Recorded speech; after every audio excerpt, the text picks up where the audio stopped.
Mesdames, bonsoir, monsieur, bonsoir. C'est un plaisir de vous retrouver ce soir pour notre traditionnel rendez-vous du vendredi soir.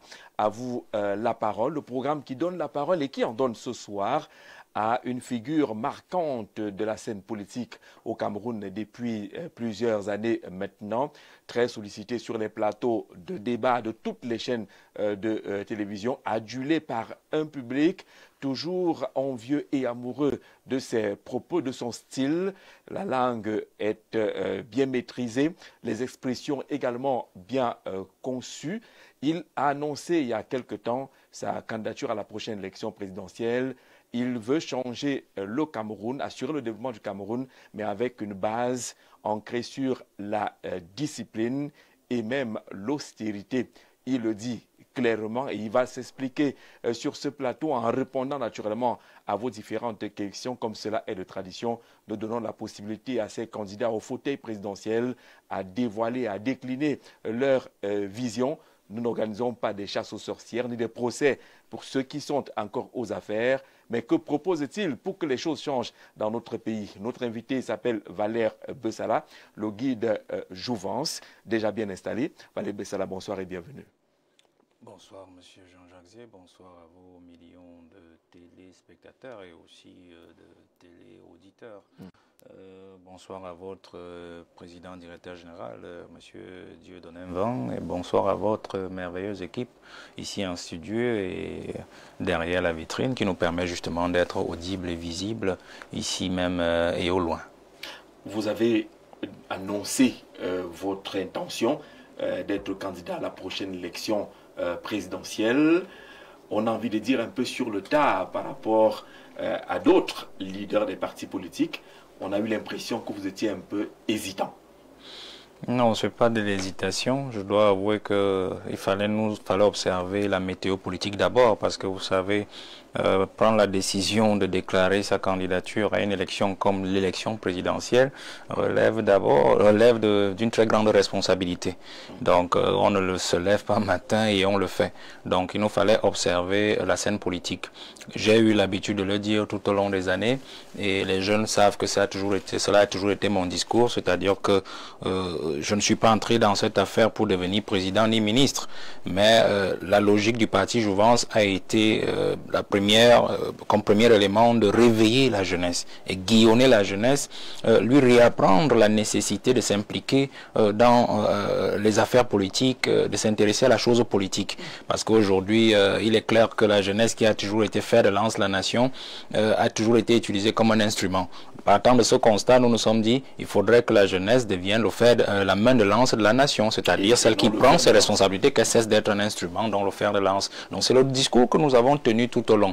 La deuxième chose, c'était que il fallait absolument que, après avoir réveillé la jeunesse, que nous puissions donner à la jeunesse un programme. C'était très important parce que il ne faudrait pas penser que si on veut accéder au pouvoir, il faut bien une vision.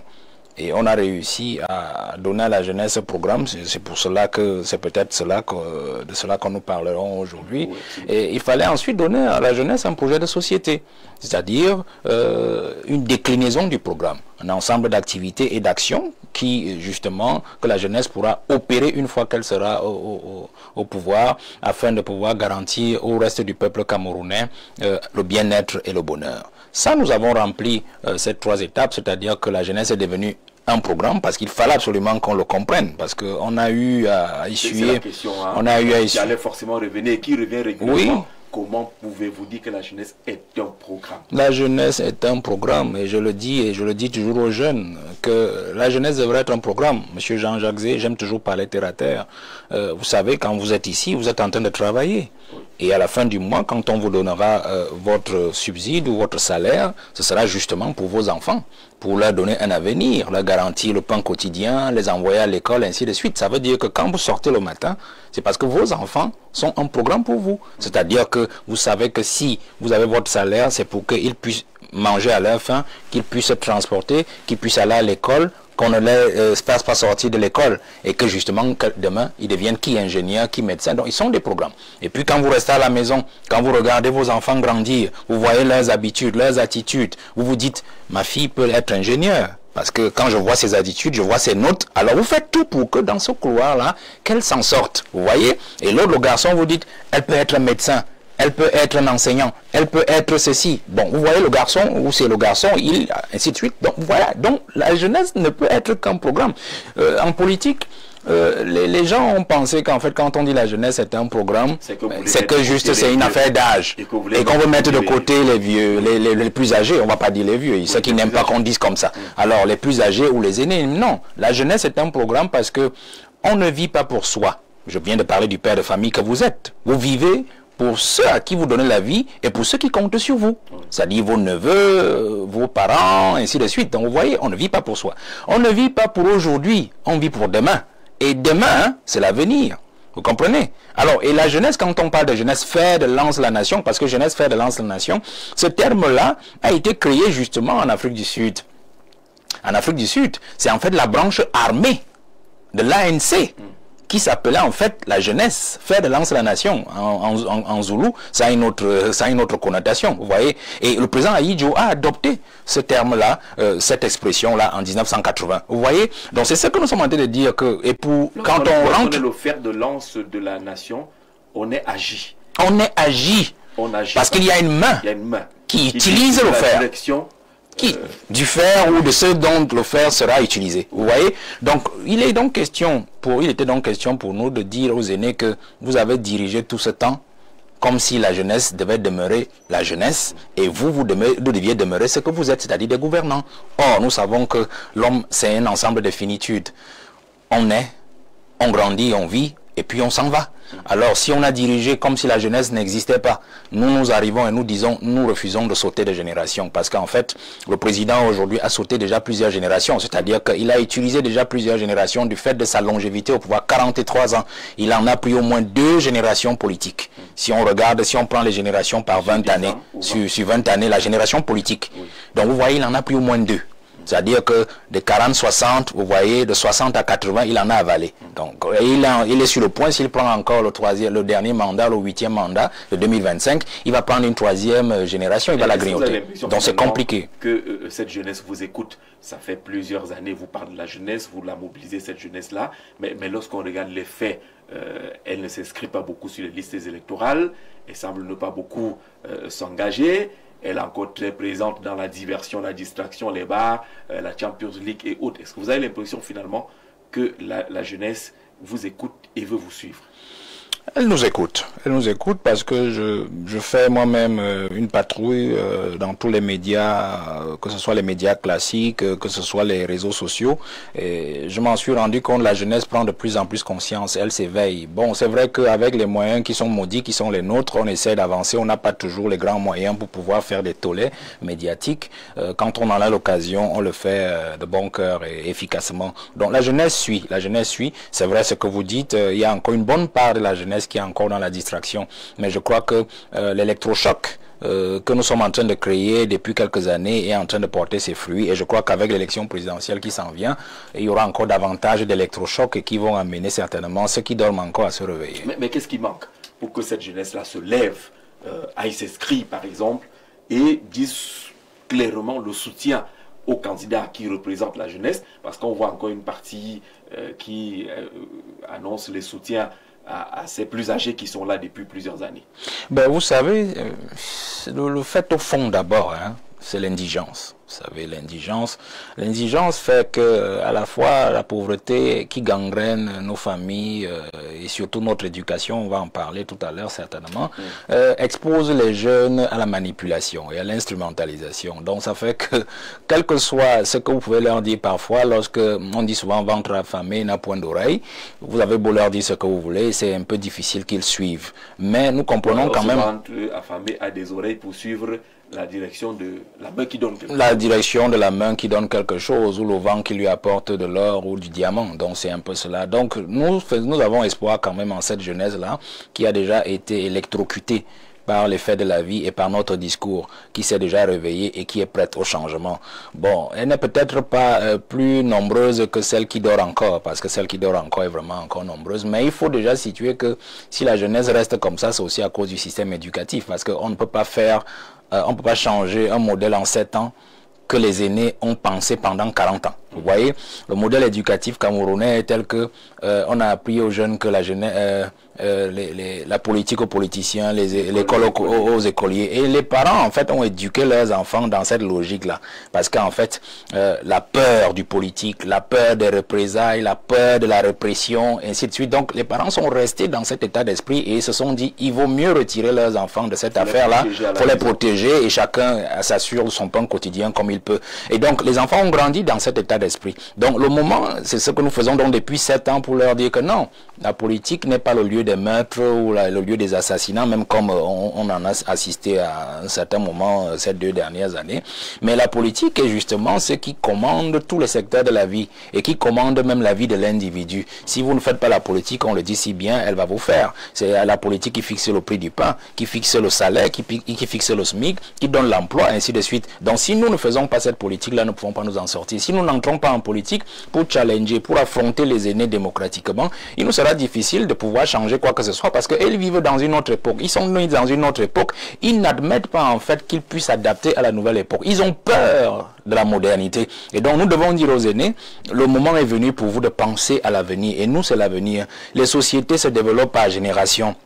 Ceux qui sont arrivés en 82, ils ont déjà sauté 2 générations. Et vous voyez, la conséquence, c'est que le pays ne marche pas. Parce qu'en fait, ils pensent encore qu'ils peuvent fonctionner avec les méthodes et les urgences de 1982. Ce qui est très difficile et très compliqué. Donc nous disons aux aînés, à travers cet éveil à la jeunesse, qu'en fait, il faudrait que soit ils s'adaptent, et ils font avec la jeunesse, soit alors ils laissent la jeunesse prendre les choses et on continuera à travailler avec eux normalement parce qu'en fait il ne s'agit pas de les chasser pour nous installer, il s'agit en fait de nous faire une place pour que eux ils comprennent qu'ils peuvent être des conseillers pour nous faire avancer parce qu'après tout c'est le pays de nous tous. Pourquoi maintenant vous n'étiez pas candidat en 2018? Pourquoi maintenant? Et lorsqu'on essaie de lire la liste des candidatures, d'intentions de candidature, on a quand même l'impression que ça commence à faire beaucoup.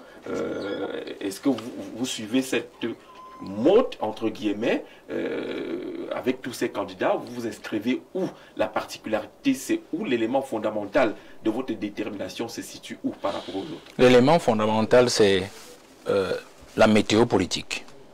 Je ne suis pas entré pour être ce que je veux. Je suis en train de dire là, candidat à la présidence, ministre, non.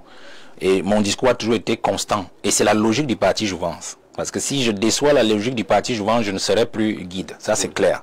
La logique du parti Jouvence a été, comme je vous ai dit, de donner les 3 éléments. Et maintenant, de choisir un candidat jeune, qui n'allait pas être forcément le guide lui-même. Et notre logique était de suivre le candidat jeune le plus avancé en politique. Le plus avancé en politique, c'est-à-dire par logique normale. Et par logique normale, nous avons un candidat justement qui est jeune et qui a une très belle équipe à l'Assemblée nationale, une belle représentation et aussi dans les mairies. Vous voyez. Et l'actualité, mais en regardant la météo politique, nous nous sommes rendus compte que les aînés ont déjà ourdi et fourbi leurs armes pour pouvoir éliminer ce candidat en saucissonnant son parti. Nous avons déjà une tendance qui porte le nom d'un monsieur et il a déjà désormais une tendance. Donc on a déjà pratiquement déchiré son parti en deux. En vous engageant, ça devient donc... Parce que vous sentiez que il peut arriver que sur le processus avec ce que vous décrivez là, que le candidat jeune... le plus avancé et le plus pertinent, oui. Parce qu'il faut le dire comme cela. Donc une fois que cela a été fait, l'histoire nous a enseigné l'affaire de l'UPC pour 2018 et 2020. C'était très compliqué. Vous voyez, aujourd'hui, on a même 3 tendances UPC. Donc, nous avons vu l'affaire venir et nous nous sommes dit, attention, si nous ne faisons rien pour déjà mettre une cale, c'est-à-dire au cas où ce candidat est éliminé, il faudrait que la jeunesse ait encore au moins une boue de sauvetage, un candidat qui peut être placé. Au cas où il est retenu. Au cas où il est retenu, je pourrais naturellement me retirer et lui donner mon programme. Parce que le programme est le programme de la jeunesse. C'est pour ça que vous voyez par exemple que le programme qui a été édité, il ne porte pas une figure particulière. Vous savez que les programmes, on met le nom, on met la face du candidat, l'image du candidat et tout. Non, on n'a pas mis l'image du candidat encore parce qu'en fait, c'est un programme qui est ouvert. Donc, nous prenons juste les devants. Et nous disons, nous allons donc observer la scène jusqu'aux candidatures. Il est éliminé, on va se dire, bon, peut-être c'est la face du guide ou le visage du guide qui sera collé au programme. Il y va, c'est lui le plus avancé, il a un maillage territorial assez important. Eh bien, on va fondre son programme, on va fondre notre programme dans le sien parce qu'il faudra le dire que pour qu'il y ait une belle association entre ce candidat, le plus avancé, si sa candidature est retenue, et nous, il faudrait absolument que nous nous entendions sur le programme et le projet de société. Vous devriez déjà quand même commencer à travailler, puisque l'éventualité est là. Non, il n'y a pas de souci. Vous ne travaillez pas déjà dans l'ombre au cas où l'un ou l'autre est retenu pour que le programme soit commun. Non, il n'y a pas de souci. Il n'y a pas de souci pour ça. Si ce n'est que pour le travail, c'est mon frère. Donc, je n'ai pas besoin de vous dire quand je l'appelle ou bien quand nous causons, vous savez. Donc, la logique est donc celle-là. C'est-à-dire que dès qu'on a vu cela et une fois que ce sera fait, s'il passe, tant mieux, on va fondre notre programme et on va s'allier pour faire l'électrochoc de la jeunesse pour l'élection présidentielle qui s'en vient. Le point déterminant, c'est cette météo. C'est cette météo politique. Il faudrait que la jeunesse ait un candidat pertinent aux élections, à l'élection présidentielle. Mais vous savez, les aînés, quand ils commencent à le faire, la logique peut-être, et le risque c'est que, une fois après avoir éliminé ce candidat-là, qu'ils trouvent un candidat postiche qui vont montrer à la jeunesse pour leur dire, bon voilà, un candidat jeune, votez-le, alors que ça n'en est pas le cas. Vous pensez que la candidature jeune a plus de chances maintenant qu'en 2018? Mais oui, elle a plus de chance parce que notre frère, il a beaucoup travaillé en 2018. Hein.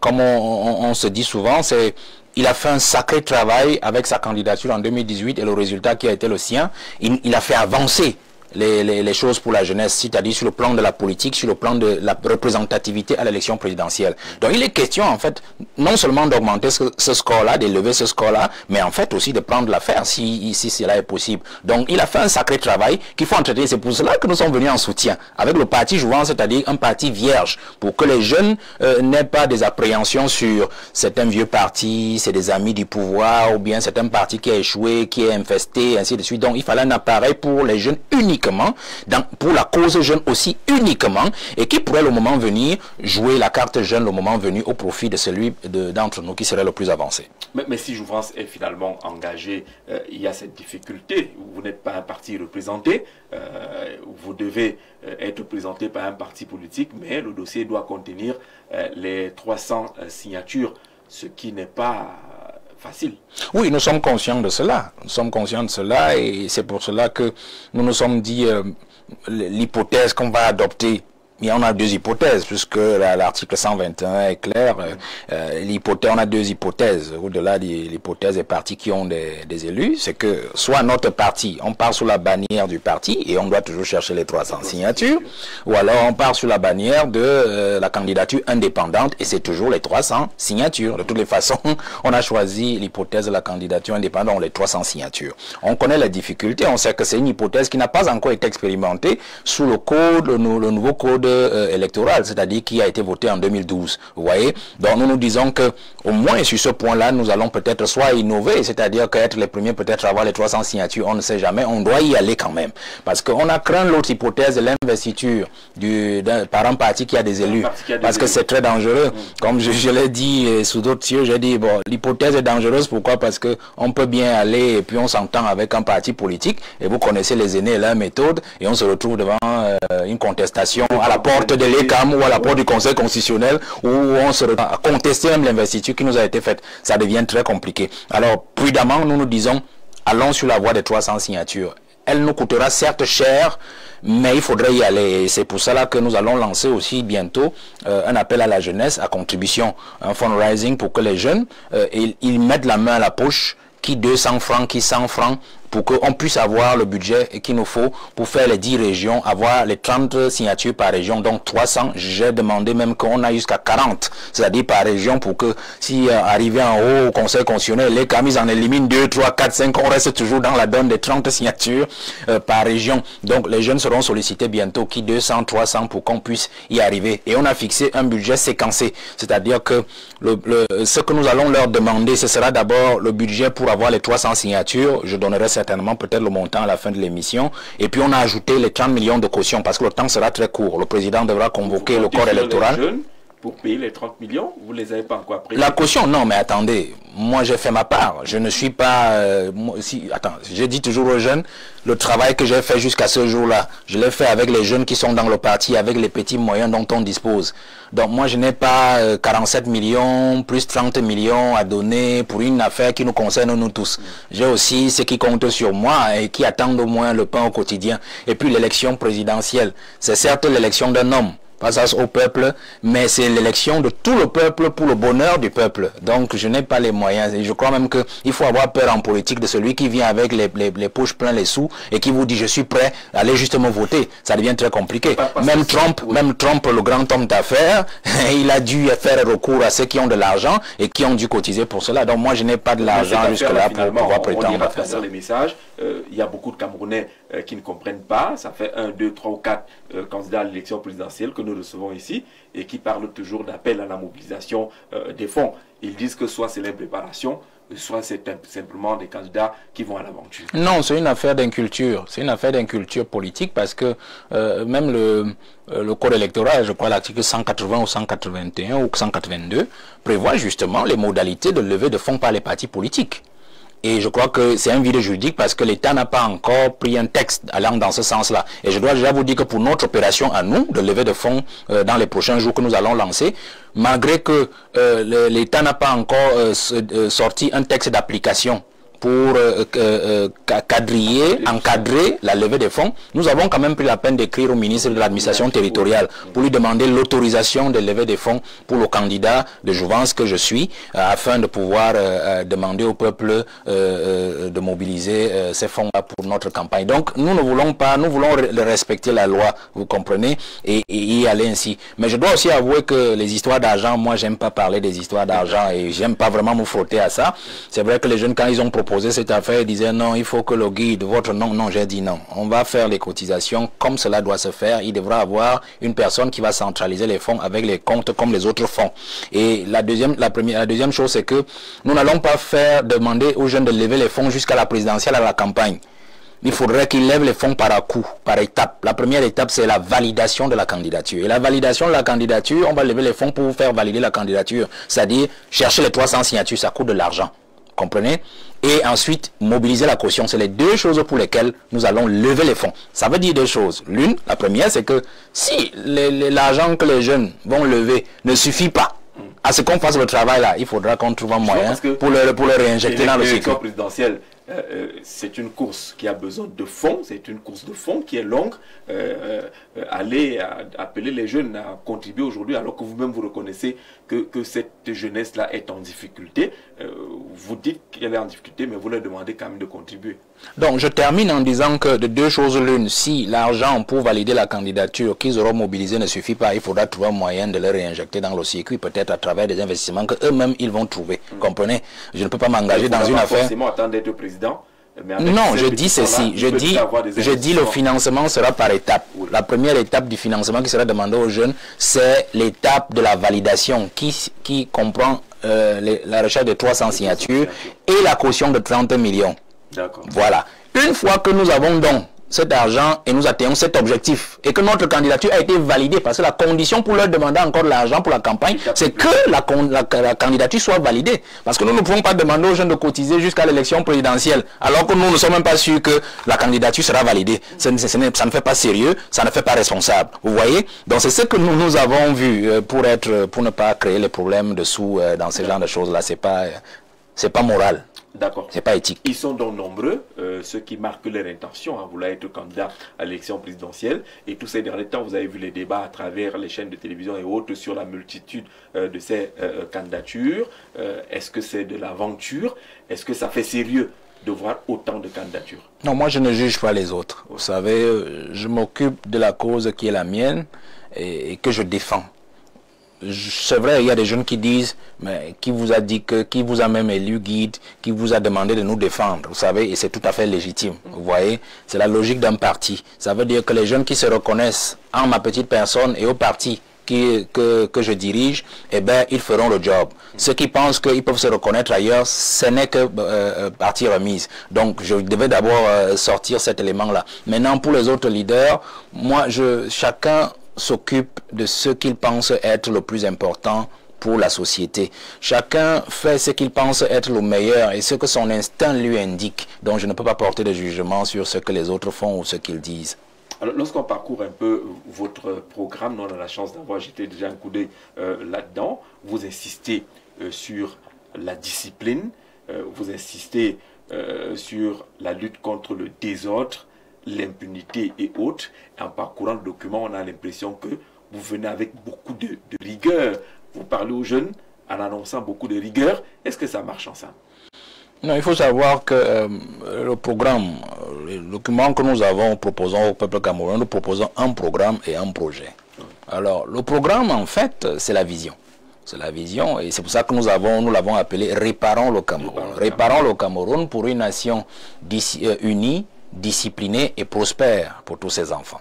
C'est ça le nom de notre programme. Réparons le Cameroun pour une nation disciplinée, unie, disciplinée et prospère. Parce qu'en fait, réparons le Cameroun parce que le Cameroun est un pays en panne. Je n'ai pas besoin encore de le dire, puisque tous les problèmes que nous vivons aujourd'hui, nous avons un problème d'unité. La guerre dans le nord-ouest et le sud-ouest, la guerre contre Boko Haram. Nous avons même problème d'unité, les affaires de tribalisme. L'actualité nous l'a enseigné. Et plus, nous avons encore notre problème d'unité, c'est-à-dire que le pauvre ne s'entend pas avec le riche. Les gouvernants ne s'entendent pas avec la population qui sont le peuple qu'ils sont censés diriger ou censés nourrir. Vous voyez, il y a comme une césure. Que rien de grand ne s'accomplit dans la désunion. Dans la désunion, ni dans l'indiscipline, ni dans le désordre. Donc nous sommes là dans la désunion. C'est-à-dire, dans un pays normal, le peuple devrait être derrière ses dirigeants, les appuyer. Et les dirigeants devraient travailler pour le peuple. Et donc, quand nous avons un pays où nous avons eu les Can-Gate, nous avons eu les Covid-Gate. Covid-Gate, c'est une affaire de santé du peuple. Les gens ont réussi à mettre la main dans la caisse. Vous comprenez que c'est un sacré problème que le peuple vit aujourd'hui. C'est-à-dire un abandon par ses gouvernants. Nous avons un problème de route. Il n'y a pas de route. Nous avions encore une problématique des poubelles. Il y a moins d'un mois, qui a fait le tollé de la population dans tout le Cameroun. Et vous voyez donc, on a ce sacré problème d'union entre les gouvernants et le peuple. Donc, il y a un problème d'union. Il y a un problème de discipline, parce qu'aujourd'hui, personne ne respecte plus personne. La preuve, c'est que même dans le gouvernement, vous voyez, personne ne respecte la parole du président. Si les gens respectaient, si nos gouvernants, les ministres respectaient la parole du président qui les a nommés, il y a longtemps que nous serions déjà bien avancés dans le stade de l'atteinte de l'émergence à l'horizon 2035, que le président lui-même a fixé à travers le DSE depuis 2008. Vous voyez, il y a donc un problème d'indiscipline. Il y a un problème d'indiscipline. Au niveau du gouvernement, des désordres gouvernementaux, on a vu des ministres se cravacher administrativement. Un ministre de l'administration territoriale qui lève le ton sur un ministre de la Santé, un ministre secrétaire général de la présidence de la République qui lève le ton sur un ministre de la Justice, un ministre qui ne respecte pas le premier ministre malgré les instructions qui ont été apportées. Vous voyez, on a vécu tout ça. Donc il y a des désordres. Et au niveau social, il y a aussi des désordres. Personne ne respecte le petit feu, le simple feu au niveau, personne ne respecte l'arrêt. Aucun motoman, conducteur de moto, taximan et tout, ça va dans tous les sens. Donc il y a cette affaire de discipline-là. En annonçant que vous voulez réparer ce Cameroun-là. Il y a tellement de problèmes que si vous êtes élu, vous commencez par quel bout? Il y a donc aussi le problème de la prospérité. Je termine donc par le troisième point, la prospérité, parce qu'il faut réparer les Camerounais enfin. Comment on fait? C'est pour cela que nous proposons un modèle économique, c'est-à-dire économie sociale et solidaire. Donc voilà les trois problèmes que nous avons identifiés pour réparer le Cameroun. Vous voyez donc le problème de la prospérité est à la fin. La prospérité à la fin parce que pour atteindre la prospérité, l'émergence à l'horizon 2035, il faudrait d'abord discipliner, unir les Camerounais, régler le problème de tribalisme, la guerre dans le nord-ouest et le sud-ouest, le problème Boko Haram, ainsi de suite. La recette, c'est quoi? Et ensuite, la recette, c'est quoi pour lutter contre cette désunion-là? Vous proposez quoi? Il y en a qui ont pensé à des fédéralismes, d'autres ont pensé à la décentralisation. On a même créé finalement des comités, des commissions pour la promotion du vivre ensemble. Vous venez avec quoi pour aller à cette unité? On entre donc dans le projet, puisque c'est le projet que vous êtes en train d'évoquer, et vous avez donc le projet, c'est-à-dire qu'une fois qu'on a réparé le Cameroun, à travers la vision et le programme, on entre dans le projet de société, qui en fait est intitulé « Rendre le Cameroun aux Camerounais » pour une émergence effective en 2035. Parce que l'unité, la discipline sont des préalables à tout développement. Quand on dit rendre le Cameroun aux Camerounais, une fois qu'on a réparé le Cameroun, discipliner le Camerounais, discipliner notre gouvernement et tout ce qu'il y a, on a uni nos frères du Nord-Ouest et du Sud-Ouest se sentent plus marginalisés. La guerre contre Boko Haram, on l'a jugulée avec l'aide de nos pays voisins et qu'on a réussi à aligner le gouvernement et à toiletter. On peut donc dire qu'on peut rendre le Cameroun aux Camerounais à travers des éléments de prospérité. Pour donc arriver à ce premier élément, parce que vous évoquez l'élément institutionnel, comment est-ce qu'on compte le faire? Vous savez, nous sommes partis d'un constat. Le pays souffre du maintien de la longévité au pouvoir. La longévité au pouvoir, justement, qui anesthésie, en fait, tous les leviers de développement du pays et tous les espoirs. Alors, notre solution, la première solution sur le plan institutionnel, c'est la rotation des pouvoirs. La rotation du pouvoir. La rotation du pouvoir. Comment? Alors, le projet de société, vous allez vous rendre compte que sur toute la ligne, si vous avez lu, je crois, l'une des premières pages, les problèmes qu'il règle, c'est par exemple le problème du parti-État. Le problème du parti-État, le problème du président qui ne travaille pas. C'est-à-dire le président qui est absent, qui ne fait pas le tour du pays, qui ne visite pas les chantiers, qui attend les rapports sur place, et ainsi de suite. Le problème de l'oisiveté du Camerounais. Le Camerounais ne travaille pas assez. Il ne travaille pas assez et il est dans les réjouissances permanentes. Nous avons le système éducatif qui, en fait, divise les Camerounais.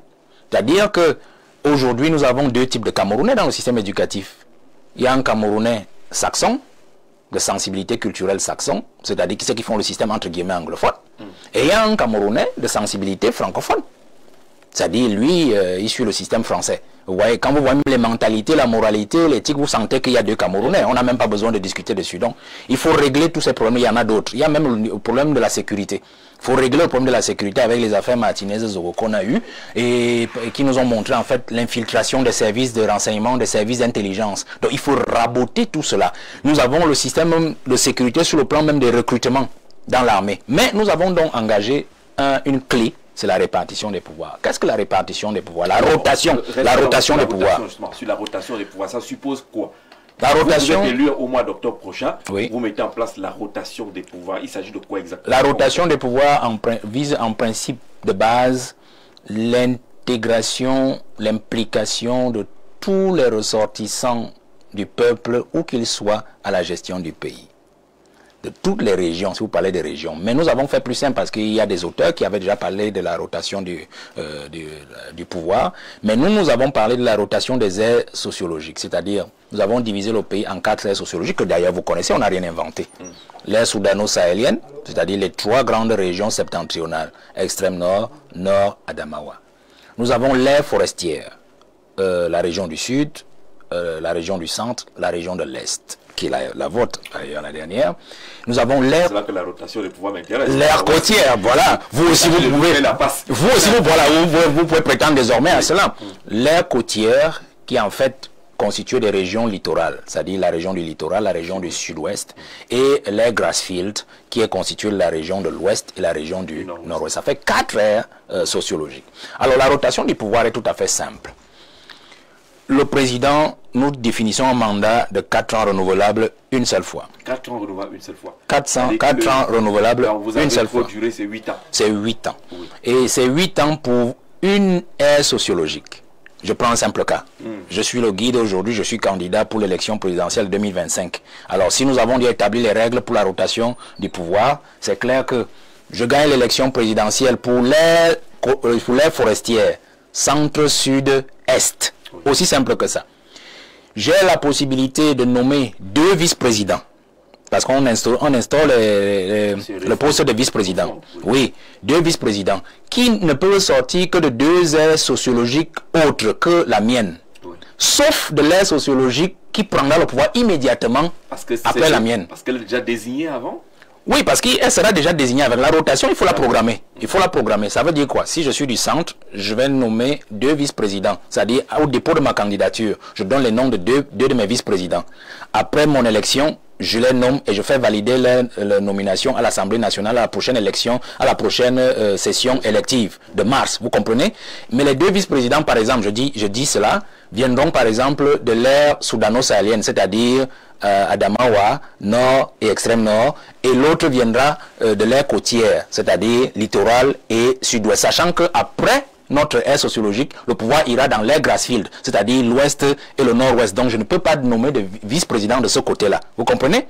Voilà comment nous allons donc fonctionner. Une fois que cela a été fait, au bout de 4 ans, chaque 4 ans, il y aura donc un vote de confiance au 3e 6 novembre de mon élection. C'est-à-dire, au bout de 3 ans, je vais à l'Assemblée et j'ai un vote de confiance sur mon programme parce que je suis arrivé avec un programme.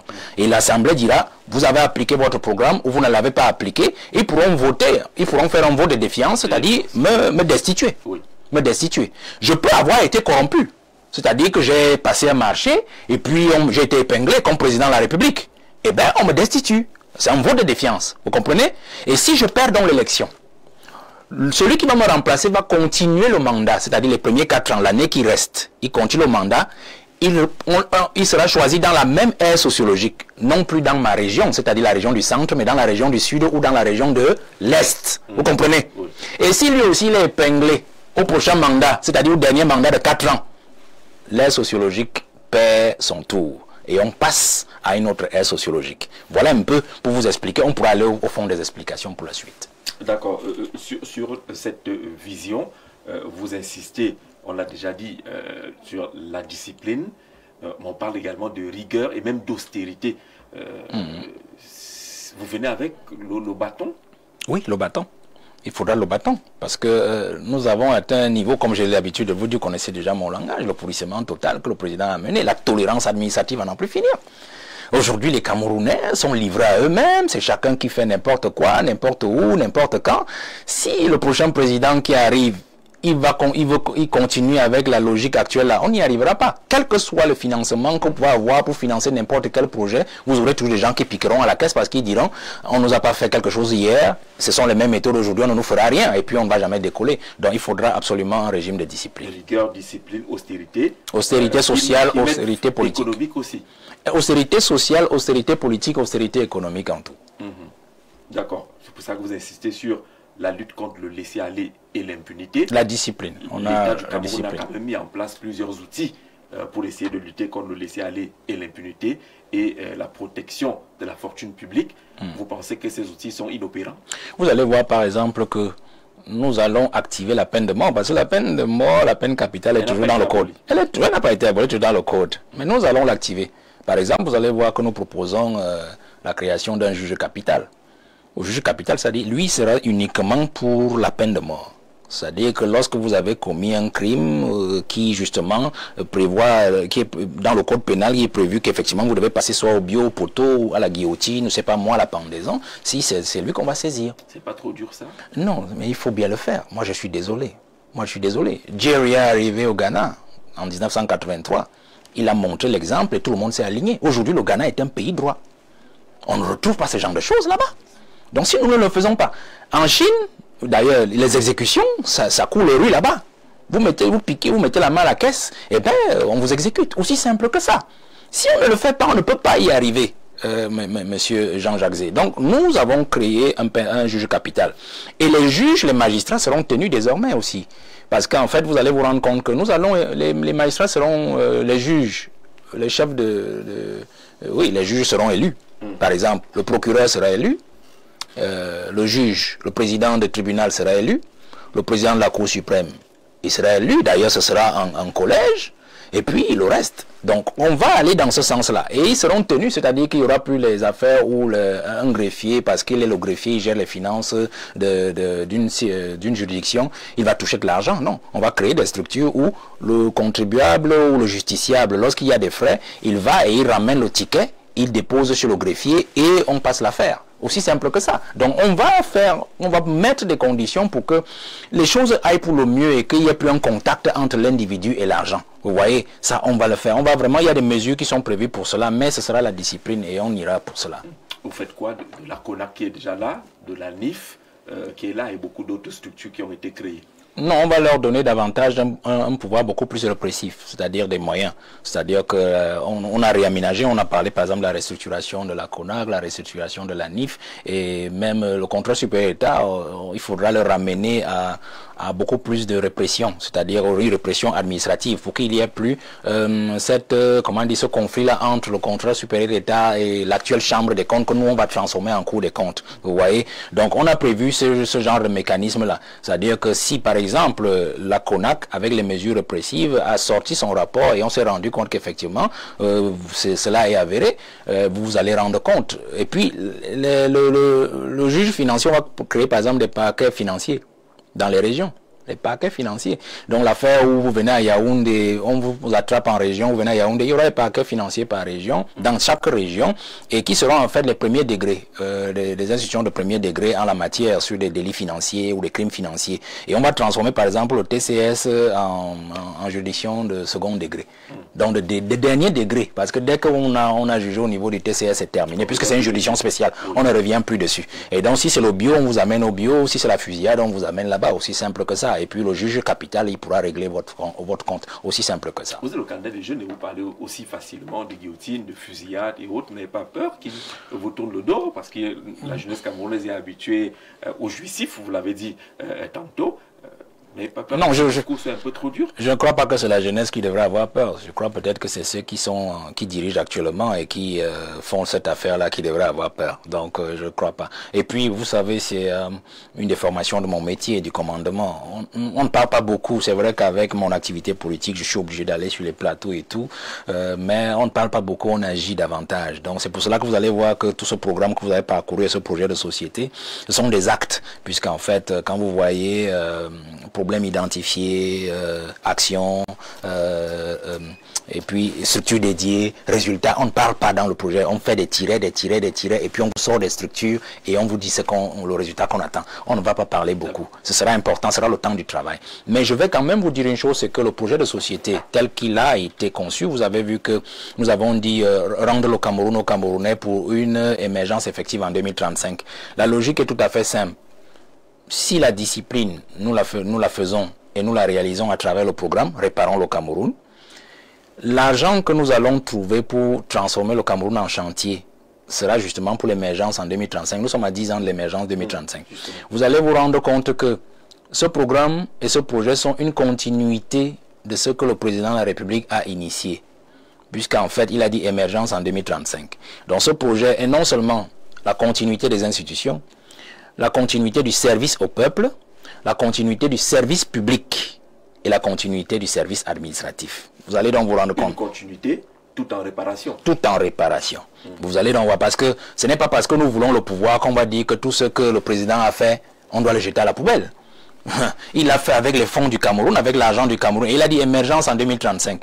Et nous réfléchissons, nous disons, le génie d'un candidat aujourd'hui, pour 2025, le meilleur génie du candidat en 2025, ne serait pas de dire, j'ai un programme, j'ai un projet de société. Non, tout le monde peut avoir un programme, un projet de société.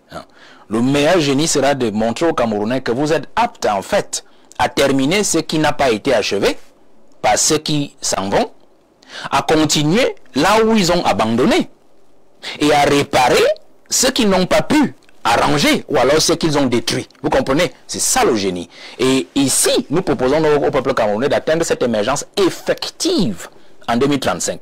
Mais nous avons un blocage. Ça fait très peu de temps. Oui, ça fait très bien. Très bien. J'aime votre génie. Ça fait très peu de temps. Ça fait très peu de temps parce que la logique d'émergence en 2035, nous sommes supposés la réaliser depuis 2011. Mais vous savez, 14 ans aujourd'hui, rien n'a été fait. Aucun barrage n'a été livré. Mekin, Memvele, Lompanga, voilà même l'autoroute Yaoundé-Douala, rien n'est achevé. L'usine de manioc, elle est fictive jusqu'à aujourd'hui. On est même en train de chercher encore de l'argent pour alors qu'il y a des sous qui sont sortis et qui ont été avalés. L'usine de tracteurs, vous savez, elle est dans la bourse. Donc rien n'a été livré. Donc le président et ses amis n'ont rien fait du tout. Comprenez? Alors il faudra rattraper. Le premier défi, c'est de rattraper ces 11 premières années. Et le second défi, c'est d'atteindre cette émergence effective en 2035. Alors le défi est donc financier. Et il est aussi d'ordre disciplinaire. Mais la discipline, on en a parlé tout à l'heure. Il faut d'abord aligner le Camerounais. Il faut formater le Camerounais. La moralité et l'éthique.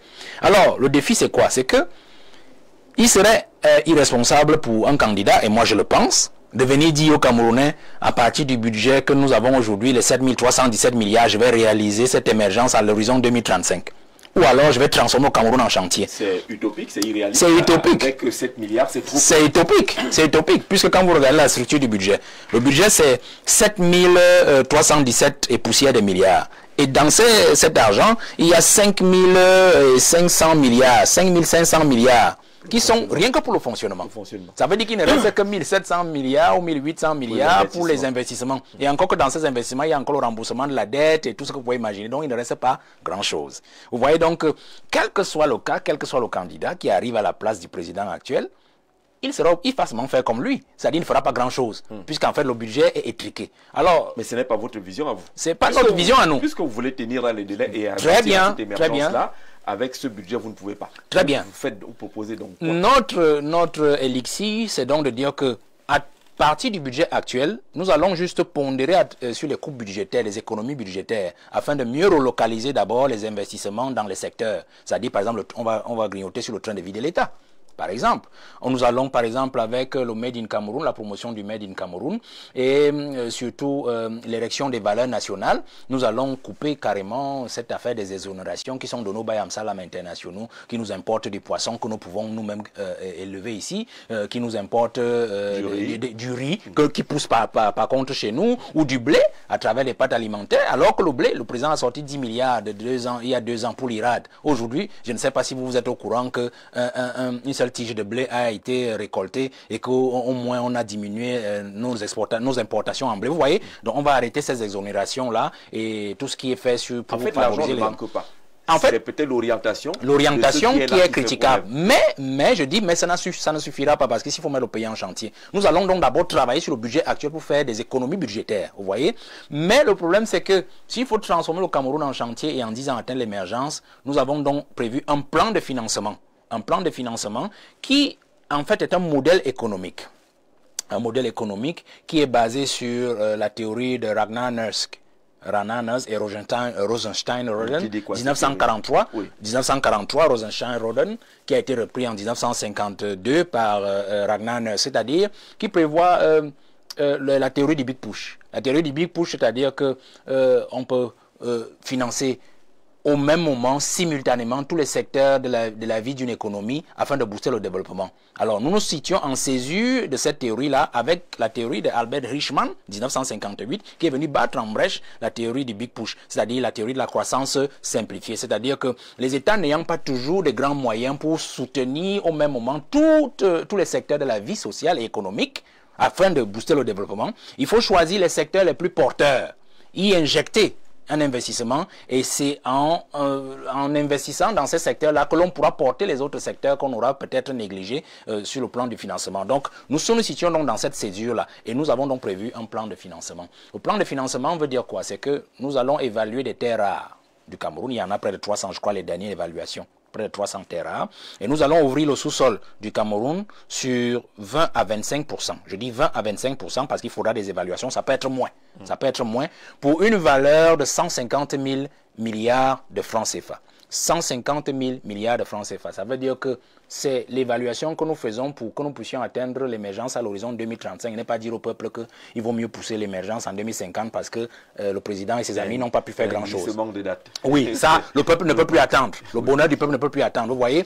Et c'est aussi à louer quand même, mettre à l'actif de l'actuel président et de l'ancien, c'est-à-dire que le sous-sol camerounais est quand même resté intact. Est quand même resté protégé. Vous voyez, ça c'est à mettre à l'actif de celui qui dirige ce pays. Et donc nous croyons que la jeunesse peut donc, puisque c'est un héritage qui nous laisse, c'est-à-dire notre sous-sol, et qu'il n'a pas pu réaliser l'émergence, au moins la moitié du chemin de l'émergence en 2025. Donc pour lui faire honneur, c'est aussi ça le projet de la jeunesse. Faire honneur au président en lui disant, la philosophie est là, nous allons achever, comme nous l'avons dit tout à l'heure, ce que vous n'avez pas pu achever. Nous allons donc ouvrir le sous-sol à 20-25%. 20-25%, ça veut dire que nous allons évaluer des terres rares qui équivalent aux 150 000 milliards dont nous aurons besoin pour remuer le Cameroun et le transformer. Vous voyez? 150 000 milliards. Oui, ça peut même être moins. C'est-à-dire que si nous voyons par exemple, je parle du département du Faro, où c'est la bauxite et l'uranium par exemple, nous pourrons ouvrir encore d'autres puits de pétrole, je n'en sais rien, c'est-à-dire mines solides, mines liquides, vous voyez. Et donc, si on évalue que ça fait 15% de notre sous-sol, eh bien on s'arrête là, ça fait 150 000 milliards. Dans les 150 000 milliards, nous irons donc chercher des partenaires qui pourront nous donner cet argent. Le loger à la BEAC ou dans notre banque centrale, et maintenant, les 150 000 milliards, nous allons enlever 50 000 milliards pour faire une réserve de trésor. Et les 100 000 milliards autres, nous allons donc faire appliquer le programme que vous avez donc devant vous. C'est-à-dire remuer le pays de fond en comble pour atteindre. Parce que vous avez un mandat de 4 ans renouvelable une fois, 8 ans au grand maximum. Tout ce que vous êtes en train de dire là, ça peut tenir en combien d'années? Non, j'ai un mandat, je crois que si je suis élu, c'est pour un mandat de 7 ans, puisque la Constitution dit 7 ans. Vous êtes encore dans le 7 ans. Et vous avez vu le budget que nous avons, le projet que nous avons justement prévu ce projet-là sur une période de 6 années et demie. Ça veut dire qu'au bout de 2031, en mi-2031, on aura déjà achevé la mise en place de tout ceci et on aura commencé même l'application du plan de financement, c'est-à-dire à Rémieux le Cameroun, dès 2027. Parce qu'en fait, le temps pour nous en 2026 d'établir ou du moins de passer tous les états généraux de tous les secteurs de notre pays qui vont nous amener à reprofiler ce projet et à le rendre beaucoup plus pratique avec les experts de tous les secteurs, les états généraux de l'éducation, de l'économie, de l'ingénierie, du bâtiment et tout ce que vous pouvez imaginer. Vous voyez? Et donc en 2027, nous pensons notamment aux pays de l'Asie qui justement veulent s'imposer en Afrique, notamment la Russie ou la Chine, qui peuvent mettre à notre disposition cet argent-là. Nous avons prévu une période de différé, par exemple, de 5 ans. C'est-à-dire que lorsqu'ils nous donnent cet argent dès 2027, vous savez, s'il faut évaluer l'uranium que nous avons pour l'argent qu'ils nous donnent, c'est des explorations, des études d'exploration, des études, ainsi de suite. Donc, ça va mettre 5 ans. Mais nous, on aura déjà eu l'argent en 2027. Ça veut dire qu'en 2032, on sera déjà à 3 ans de l'émergence, on aura déjà fait beaucoup de choses sur le chemin. Donc ça veut dire que si, pour moi, je ne demande qu'un mandat, celui qui viendra sous la Constitution nouvelle version, c'est-à-dire 4 ans renouvelables une fois, il pourra tranquillement achever. Mais c'est quand même un travail titanesque en très peu de temps. Absolument. C'est vous qui devez discipliner les Camerounais. J'ai même lu dans le programme que vous visez le service militaire pratiquement obligatoire pour essayer de discipliner les Camerounais. C'est vous qui voulez lutter contre l'impunité. Je crois que peut-être que ça va dans le même sens, ainsi de suite. Et vous avez un programme économique de développement aussi énorme. Vous serez un président sans repos. Ben, je vous ai dit que le projet visait d'abord la règle numéro 1 à mettre fin au président qui ne travaille pas, à la logique du président qui ne travaille pas. Puisque si on a un pays qui doit entrer en chantier, le président, il doit travailler. Oui. Il doit marcher de ses 2 pieds, on doit le voir partout. On doit le voir avec un casque, un chasuble qui surveille ci, qui surveille ça. Donc c'est important. Donc, mais il est clair que le président, il ne sera pas seul. Ce sera avec une équipe dynamique. Vous savez que les jeunes qui sont derrière ce programme, ils sont nombreux. Hein, et vous allez voir qu'on a introduit des logiques, par exemple, d'utilisation d'intelligence artificielle, notamment sur la monnaie numérique qui va soutenir la monnaie souveraine que nous allons instituer. Vous voyez, donc les jeunes ont beaucoup travaillé dans cette affaire. Et ce n'est même pas terminé parce que le plan de financement, lorsqu'il sera inclus de 150 000 milliards, lorsqu'il sera inclus dans ce travail, je crois qu'on ira sur un document d'environ 700 pages. C'est assez costaud. Je suis d'accord, c'est vraiment un projet costaud et il faudra vraiment qu'on s'y mette. D'ailleurs, vous avez vu Trump quand il est arrivé, c'est des jeunes de 30 ans, 27 ans qui sont autour de lui et qui ont pensé tout son programme et qui justement sont utilisés pour ce travail-là. Donc c'est la même chose avec nous. Beaucoup pensent que pour que le Cameroun émerge, il faut absolument toucher à la forme de l'État ou renforcer ce qui est là, c'est-à-dire la décentralisation. Vous allez dans le même sens, qui pense que le véritable développement doit commencer par nos localités, les collectivités territoriales décentralisées. Est-ce que vous avez une autre vision ou vous restez dans ce qui est déjà mis en place comme décentralisation? Non, la décentralisation, on va aller au fond, puisque nous prévoyons que 60% du budget de l'État ira chez les collectivités territoriales décentralisées. 60%. 60% pour les collectivités territoriales décentralisées. Aussi simple que ça. C'est fait comment? C'est automatiquement transféré? C'est automatiquement transféré. Parce qu'en fait, ce sont ces mêmes collectivités aussi qui seront chargées, par exemple, des prélèvements sur le terrain et qui reverseront la quote-part du pouvoir central. Aussi simple que ça. Bon, allons-y sur le plan du développement décentralisé. Nous allons d'abord commencer par boucher des trous qui se retrouvent dans la décentralisation. C'est-à-dire qu'entre la région et la commune, qui est dans l'arrondissement, la région, qui est dans la région, il y a un vide, c'est le département. On va créer un conseil départemental. Oui. Parce qu'aujourd'hui, on se rend compte que vous avez un préfet. Un préfet, par exemple, est au chef-lieu. Prenons simplement le préfet d'Umfundi.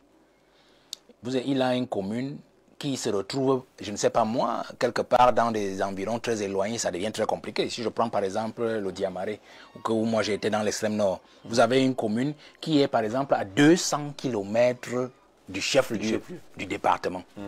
Comment est-ce que le préfet fait pour veiller à cela? Donc il est la tutelle de cette commune, non. On va remettre la tutelle des communes au sous-préfet. Et au préfet, on va lui donner un conseil de département qui sera composé justement d'un tiers des élus de chaque commune, plus un conseil des chefs traditionnels. Parce que les chefs traditionnels, il ne faut plus les inféoder à la chose politique. C'est-à-dire qu'ils se retrouvent dans un conseil municipal comme conseiller municipal. Non. Il doit y avoir un conseil des chefs traditionnels. Et aussi une structure populaire qui sera chargée de la surveillance des autorités des collectivités territoriales décentralisées. Ça, c'est un conseil départemental. Au niveau de la commune, on va traverser la commune pour créer les districts. Parce qu'il y a des communes qui sont assez vastes. Oui. Vous voyez? Et donc, le maire, parfois, il a tendance à négliger certains pans de sa commune, pans territoriaux de sa commune. Donc, on va créer des districts, donc des chefs de district. On va revenir parce qu'on a eu des districts avant. On a eu des districts avant. Oui. On va donc revenir aux districts comme des composantes de la commune. Vous voulez des unités un peu plus légères pour que l'action soit plus efficace. Pour que l'action soit plus efficace au niveau des populations. Et dans le district, on va créer encore des cantons. Des cantons qui seront en fait des regroupements de villages.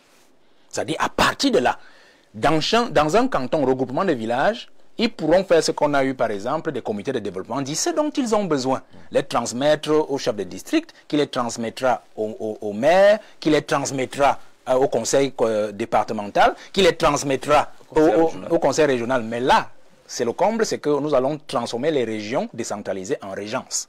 En régence, parce que autant nous allons supprimer le poste de ministre au niveau de la centrale pour ériger les secrétaires d'État, parce que nous prévoyons un gouvernement de 21 portefeuilles, donc de secrétaires d'État, et nous allons supprimer le poste de Premier ministre, nous allons supprimer le Sénat, ainsi de suite. Mais au niveau des régions, nous allons créer des régences. C'est-à-dire que celui qu'on appelle aujourd'hui président de région, il sera appelé régent. Et il sera à la tête d'une régence. Donc quand on dira régence, ce sera en fait la région décentralisée. Oui. Vous comprenez? Quand on dira régent, ce sera l'actuel président de région. Parce que, ayant été au commandement, ça fait un complexe aujourd'hui. Vous allez vous rendre compte que le président de région, parce que peut-être il a un gros budget à gérer, parfois il a l'impression qu'il est supérieur au gouverneur de région. Ça crée des frictions au niveau des collectivités territoriales, du moins en région, qui rendent la collaboration entre ces deux autorités très difficile. Donc il faudrait que même par le nom déjà, on décomplexifie déjà, et on décomplexe déjà les rapports. Donc on aura un régent au niveau de la région qui sera donc à la tête d'une régence. Mais la particularité, c'est que dans une région, c'est-à-dire tenue par un gouverneur, il pourra y avoir plusieurs régences. C'est-à-dire quoi? C'est-à-dire que, prenons la région du centre. La région du centre, c'est 10 départements. 10 départements, oui. Ça veut dire qu'on peut avoir au moins 2 régences. 2 régences. C'est-à-dire, on peut voir régence centre-ouest, par exemple. Dans centre-ouest, on va mettre par exemple le département du Mbame-Nubou, le département du Mbame-Kim, et on mettra le département par exemple de la Haute-Sanaga. On dit ça comme ça, centre-ouest. Et on aura la régence centre-sud, par exemple. On aura par exemple le Mfundi, le département de la Meufouya-Kono, le département de Nyon et Fumu et tout ça. Donc, vous voyez un peu. Donc, on peut faire comme ça. Vous voyez, donc, dans une région, il pourra avoir au moins plusieurs régences. On peut aller dans l'extrême nord, la même chose. C'est-à-dire avec les 4 départements qu'on a là-bas, je crois, le département du Diamaré, le Logone Chari, le Mayo Tanaga, le Mayo Sava, je vais citer le Mayo Danaï, donc il y a 6 départements, je crois, là-bas. Donc on peut faire aussi 2 régences là-bas. Vous voyez? Selon que vous le trouvez dans le Diamaré. L'avantage, c'est quoi? C'est une meilleure gouvernance locale. Plus de proximité, plus d'efficacité, plus d'implication. Exact, une meilleure gouvernance locale. Alors, vous êtes très rapidement passé là-dessus. La suppression du poste de ministre pour être remplacé par secrétaire d'État, c'est ça? Oui, oui. Un peu modèle américain? Oui, on va dire ça comme ça, prenez ça comme vous voulez, mais notre logique, en fait, c'est de ôter les complexes de fonction.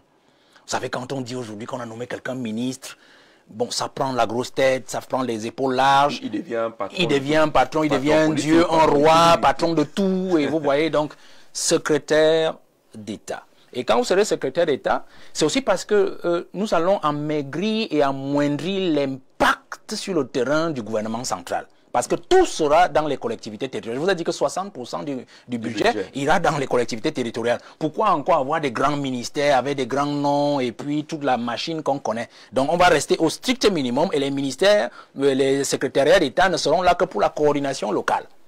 C'est-à-dire de combler les vides ou les manquements des collectivités territoriales et d'assurer en termes d'expertise le relais que la centrale peut apporter aux collectivités territoriales. Donc il faudra le faire. Quand on élimine le poste de Premier ministre, vous avez compris ce que j'ai dit, c'est pour que le président travaille. Et c'est pour ça qu'on aura 2 vice-présidents.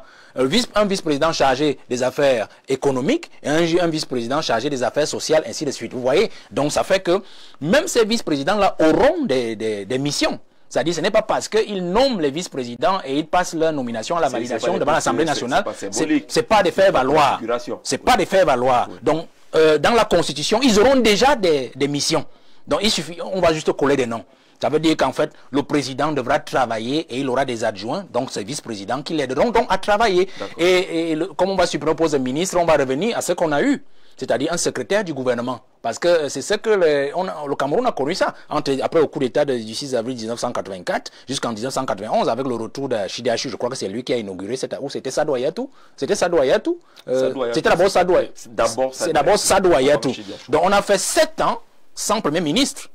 Donc on a eu un secrétaire de gouvernement, je crois que M. Jean Kouété a occupé même ce poste-là autour de 1986-87, je peux me tromper sur l'année. Donc on peut vivre sans ça, vous voyez. Donc il ne faut pas que les gens pensent qu'il y a des fonctions qui doivent absolument exister. D'ailleurs actuellement, le Premier ministre, vous voyez, avec les désordres gouvernementaux, les ordres viennent d'en haut, vous comprenez que c'est une fonction en fait à l'état actuel qui est pratiquement inutile.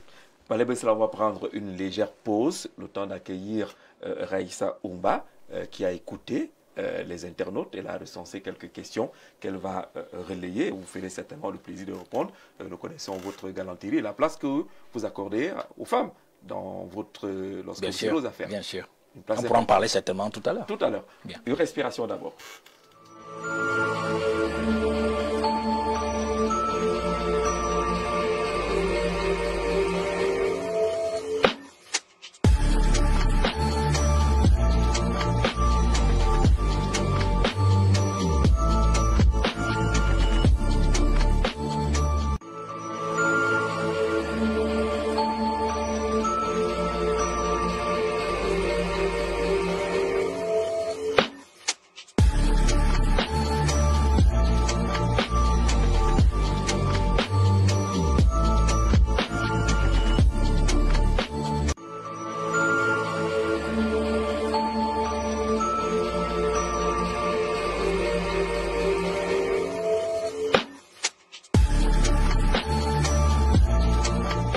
Retour sur le plateau avec notre invité, Valère Bessala, le guide du parti Jouvence, candidat déclaré à la prochaine élection présidentielle.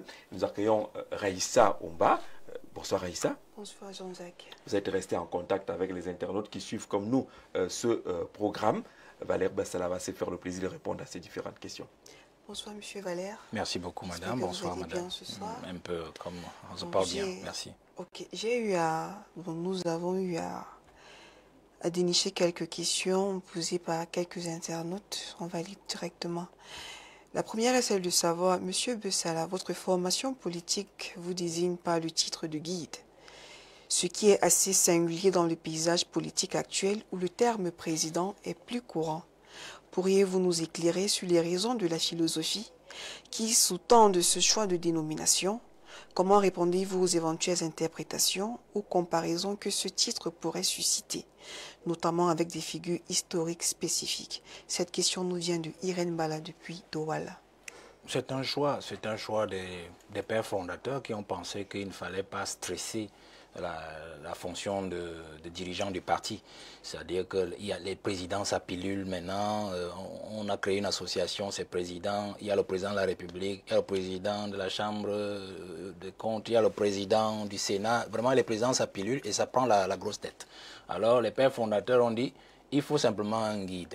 Un guide, c'est-à-dire celui qui montre le chemin, mais pas celui de la Jamaïria, Kadhafi ou bien le guide iranien, parce que je sais que les gens ont très vite accolé à cette affaire-là. Non, c'est pas ça. Le guide, c'est celui qui montre le chemin. Surtout que c'est un parti pour la jeunesse. Et nous n'avons pas la prétention d'avoir la science infuse ou le pouvoir sur cette jeunesse-là. Nous sommes juste là pour les guillonner, la sensibiliser, la réveiller. Donc il nous fallait plutôt un guide pour lui montrer le chemin qui va l'amener, cette jeunesse-là, au trône, c'est-à-dire au pouvoir. Aussi simple que ça, il n'y a rien de compliqué.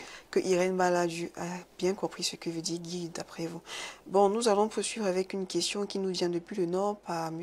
Ibrahim. Il dit, en tant qu'administrateur civil, issu de l'École nationale d'administration de magistrature, quelle est votre réaction face aux propositions que certains acteurs politiques d'envisager la suppression de cette institution s'ils étaient élus? Plus largement, quel est votre diagnostic sur le rôle, les forces et les éventuelles faiblesses de l'INAM dans la formation des cadres de l'administration camerounaise aujourd'hui? Je dois avouer que j'ai fait l'école nationale d'administration à une période vraiment transitoire. Hein, vraiment transitoire, c'est-à-dire qu'on était déjà à la limite de la déliquescence de cette école. Vous pensez qu'elle a atteint ce niveau-là? Oui, oui, je crois qu'elle a atteint ce niveau parce que je me frotte de temps en temps, puisque je suis revenu à Yaoundé, je suis plus sur le terrain, à certains cadets, et ce n'est pas de leur faute, où on se rend quand même compte qu'il y a eu un relâchement. Il y a eu un relâchement. Et donc, je suis de ceux qui pensent qu'il faut réformer cette école. Réformer et non supprimer. Non, on ne peut pas supprimer. On peut pas supprimer. Pourquoi? Parce que si on rentre, c'est vrai que c'est dans le modèle français. L'école nationale d'administration a été créée par Jean Zay, qui a proposé cette idée à De Gaulle. Quand De Gaulle prend le pouvoir en 1945, il s'est rendu compte qu'en fait la traîtrise du pouvoir le pouvoir de Vichy était justement due. C'est-à-dire les fonctionnaires s'étaient carrément racolés à l'Allemagne en trahissant la France. Il s'est dit, il faut former un corps de fonctionnaires, un corps d'agents de l'État qui soit justement arc-bouté sur la défense de la patrie. Alors il a demandé à Jean Zay, qui était ministre de la fonction publique, et Jean Zay a proposé l'école nationale d'administration qui est l'ENA en France. Donc nous avons repris la même chose puisqu'on avait déjà quand même ECA chez nous, c'est-à-dire en 1959 sous le colon, et qui est devenu ENAM après les années ENAM après 1960. Donc c'est ça la logique. Et d'ailleurs, le premier verbe de cette école, c'est une école au service de l'État et du citoyen. Et la formation militaire qu'on lui fait justement, c'est pour enlever, comme on nous dit souvent, l'esprit civil. On enlève l'esprit civil pour que vous sachiez que vous êtes au service de l'État. Et un élève de l'ENAM, quand il sort, un écolier, puisque c'est une école, quand il sort, il sait qu'en fait, il est comment dire, c'est un auxiliaire de défense. C'est-à-dire que s'il y a guerre aujourd'hui, M. Jean-Jacques Zay, je serai le premier qu'on va récupérer, à qui on va donner une arme. Et on disait souvent que nous sortons avec le grade putatif de lieutenant quand nous sortons de la formation militaire que nous faisons. Donc, il y a eu donc cette déliquescence-là. Et il y a eu aussi cette absence, sous ce défaut d'adaptation de l'école au défi du temps, parce qu'elle est restée en fait une école coloniale, une école dans un modèle purement colonial. Aujourd'hui, c'est vrai, moi je suis un administrateur civil, administration générale, les régies financières, c'est tout mélangé, la magistrature même, je crois qu'il y a eu un problème avec le grand dialogue, où on a été obligé de créer une filière de common law pour nos frères du nord-ouest et du sud-ouest. Vous voyez, ça montre effectivement que c'est une école qui n'est pas adaptée au monde d'aujourd'hui. Donc nous proposons dans notre projet justement de disséquer, de scinder chacune de ces écoles-là. Il y aura une école des régies, il y aura une école des régies financières, il y a une école d'administration, justement, il formera des administrateurs civils, des administrateurs du travail, par exemple, les administrateurs même des affaires foncières. Vous voyez, c'est-à-dire ce seront des écoles spécialisées. Il y aura une école de magistrature, ça a des noms dans le projet, je n'ai plus la très grande précision de ces écoles, et on va les situer dans tout le pays. Il y aura même une école des douanes. À titre particulier, il y a une école des impôts, vous voyez. Donc, on va les loger dans chaque région pour que chaque région du pays, puisqu'avec le modèle de décentralisation que nous avons engagé, il ne sera plus possible de centraliser tout à partir de Yaoundé. Donc, on va réformer sur cette école, sur la forme et sur le fond, en créant donc une coordination des écoles d'administration. C'est-à-dire que ce ne sera plus un directeur général, comme à l'heure actuelle, puisqu'il y aura une école des douanes, une école des impôts, une école une école de magistrature et ainsi de suite. Donc, il y aura juste une coordination générale des écoles. On va faire la même chose avec les écoles pour les enseignants, c'est-à-dire les écoles normales, parce qu'il y aura des écoles normales régionales, parce qu'il n'y aura plus les affaires d'écoles normales de Yaoundé, écoles normales de Marouane, il y aura des écoles normales régionales et qui seront spécialisées. D'autres pour la médecine, par exemple, d'autres pour l'enseignement normal et tout ce que vous pouvez imaginer. Les produits iront où? Ils seront intégrés? Mais on aura deux fonctions publiques. Oui. On aura deux fonctions publiques, une fonction publique locale et une fonction publique nationale. Donc on pourra forcément rentrer dans cette logique-là, puisque en dehors de la fonction publique locale, qui justement aura le gros des effectifs, il y aura la fonction publique nationale. Mais aussi dans la fonction publique, vous allez le voir dans le programme, nous prévoyons par exemple que l'heure de travail, la durée de travail ira de 8h à 20h.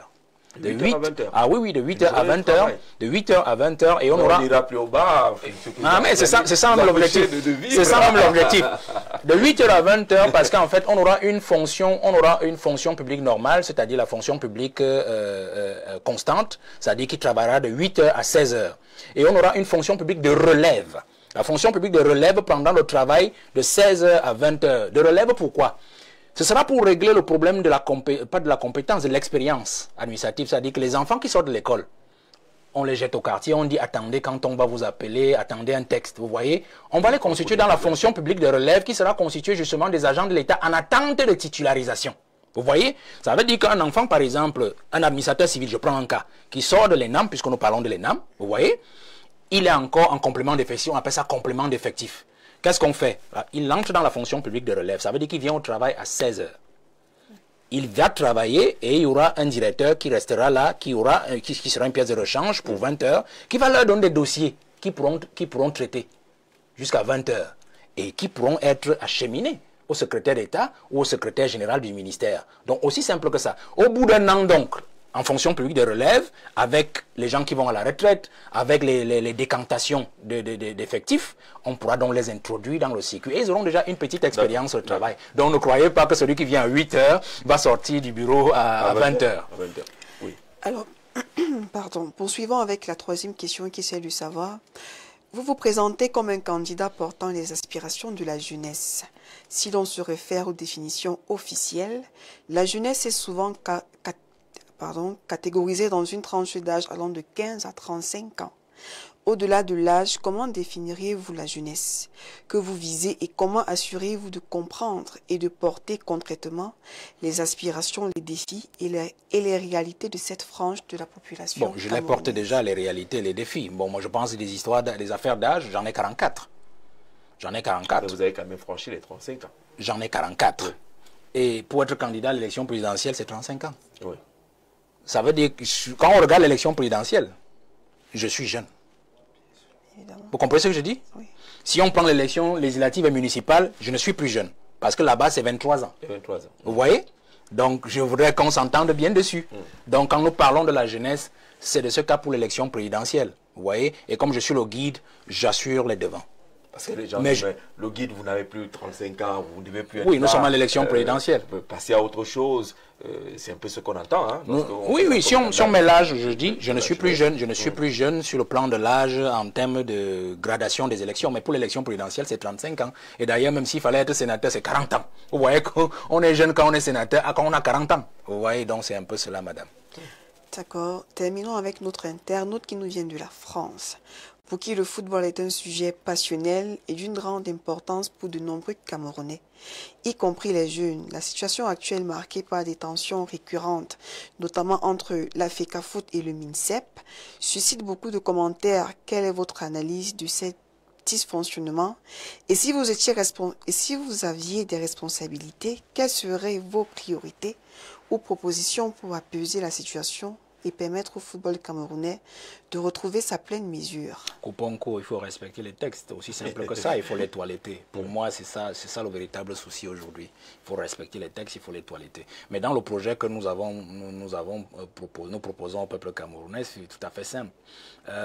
Nous allons tout simplement retoiletter les textes de 1996, les textes Bipounou, sur la loi du sport. Nous allons créer un code de gestion des activités sportives. Créer un code de gestion des activités sportives. Nous allons même créer une banque des sports. Une banque des sports. Nous allons créer, faites attention, des collèges sportifs, des lycées de sport. C'est-à-dire que l'enfant qui fait son primaire, on se rend compte, comme on dit souvent à la maison, il a la tête dure. Il n'a pas la tête pour l'école. Vous voyez, et que il aime bien courir, il aime bien jouer, il aime ceci. On le met dans un collège de sport dès la 6e et il suit son parcours école sport. Il arrive au niveau du bac, on imagine autour de 17 ans. Vous voyez, l'État, avec les structures qu'on aura créées, va pouvoir le positionner dans un grand club et deviendra même un agent de joueur. Parce que l'État doit faire de l'argent. Vous allez voir que dans ce projet, l'État fait de l'argent sur tout. Ça veut dire que les affaires où on a un individu qui va chercher les enfants des gens au village, il les amène en ville, ensuite les fait voyager, c'est terminé hein, dans cette logique-là. C'est-à-dire l'État va prévoir toute infrastructure sportive. Si nous créons des écoles de sport, vous comprenez que ça va demander l'entretien de l'argent. Ça veut dire qu'une fois que les produits que nous avons dans des écoles de sport, c'est-à-dire les collèges sportifs, les lycées de sport et les universités de sport, faites attention parce qu'on va faire du sport universitaire. C'est-à-dire on va apprendre le lawn tennis, le football, les entraîneurs aujourd'hui, c'est l'université, c'est le supérieur. Donc, vous voyez, donc une fois qu'on aura atteint cette limite-là et que l'État pourra, entre guillemets, ils ont un terme là, vendre un joueur, peut-être au Barça, je sais pas moi, au Real, si notre championnat même aussi peut le faire, les risques, comment on dit, les retours financiers de cela, l'État pourra avoir ses parts. En plus, ces jeunes-là, nous avons remarqué une chose, dès qu'ils vont en Europe, ça devient très compliqué pour eux, ils font des investissements qu'ils regrettent plus tard. Vous voyez, ils achètent des grosses villas, des milliards chez le blanc, et ensuite ça devient compliqué au niveau des impôts, fisc, ouais. au niveau du fisc, parce qu'ils n'arrivent plus à payer, quand la carrière est terminée, il n'y a plus de revenus, non. L'État va continuer à les suivre. Avec la Banque des Sports, par exemple, elle a un nom précis dans notre projet. Il y aura une agence donc qui sera chargée de centraliser leurs investissements. Un jeune, par exemple, qui veut investir au pays et qui a une belle carrière florissante, il veut créer un hôpital, il veut créer, je ne sais pas moi, une exploitation industrielle ou agricole, ainsi de suite. Il investit dans cette agence, on le réalise, on la lui donne clé en main. Et ils auront aussi la possibilité, puisqu'ils seront dans la diaspora, par exemple, de participer dans le programme qui aura été prévu pour la diaspora, c'est-à-dire que l'argent qu'il aura, nous avons prévu 10% pour les personnes, du moins nos frères de la diaspora, dans chaque entreprise qui est créée au Cameroun et dans chaque entreprise d'État. Ça veut dire quoi? Nous allons nationaliser par exemple la société Orange. Nous allons nationaliser MTN, c'est-à-dire toutes les entreprises qui travaillent dans le domaine de souveraineté du pays. Le domaine de souveraineté, c'est les télécommunications. Oui. C'est-à-dire, vous parlez, un individu vous, comprend, écoute ce que vous dites en France, ou je ne sais pas moi. Donc, on va nationaliser ces entreprises-là. On va nationaliser notre rail. Bon, et Néo, même, on va récupérer cette affaire-là. Ça veut dire que dès qu'on récupère, là, nous parlons de l'économie sociale et solidaire. En dehors du fait que le peuple lui-même va investir dans l'actionnariat, puisque 51-49, on va prévoir donc 10% pour la diaspora. Dans cette diaspora, il y aura par exemple nos jeunes joueurs dans le football et dans tous les autres sports qui pourront prendre des actions dans ces sociétés et assurer comme ça des lendemains meilleurs pour leurs activités et pour leur vie. Merci Raïssa, mais avant de partir, il y a la réponse à la question, la place que la femme occupera si vous êtes élu au mois d'octobre prochain. Non, nous avons prévu qu'il faut déstresser la femme. Une société ne peut pas vivre normalement ou prospérer si la femme est stressée. Vous savez, c'est la femme qui porte le développement d'un pays. Vous voyez par exemple le parti au pouvoir. Si vous regardez le parti au pouvoir, s'il y a 10 membres dans le parti au pouvoir, 8 sont des femmes. Et ce sont les femmes. Regardez seulement celles qui se mettent en route pour applaudir le président de la République. Les femmes sont majoritaires. Celles qui votent majoritairement. Et c'est la femme qui tient la maison. On l'appelle au ministre de l'Intérieur. C'est elle qui éduque les enfants pendant que nous sommes dehors, ainsi de suite. Et même au bureau, quand vous voyez une femme qui a les problèmes à la maison, quand vous voyez, elle ne peut pas avoir le rendement que le chef d'entreprise attend. D'ailleurs, voilà une dame ici, voilà une entreprise qui est Info TV. Vous voyez? Alors, qu'est-ce que nous avons pensé? Nous avons pensé déstresser la femme. Et déstresser la femme, par exemple, je prends quelques éléments, hein, il y en a plusieurs. Alors, nous allons resserrer encore un peu plus les violences faites aux femmes. C'est-à-dire rendre encore plus difficile et compliqué les sanctions aux violences faites aux femmes.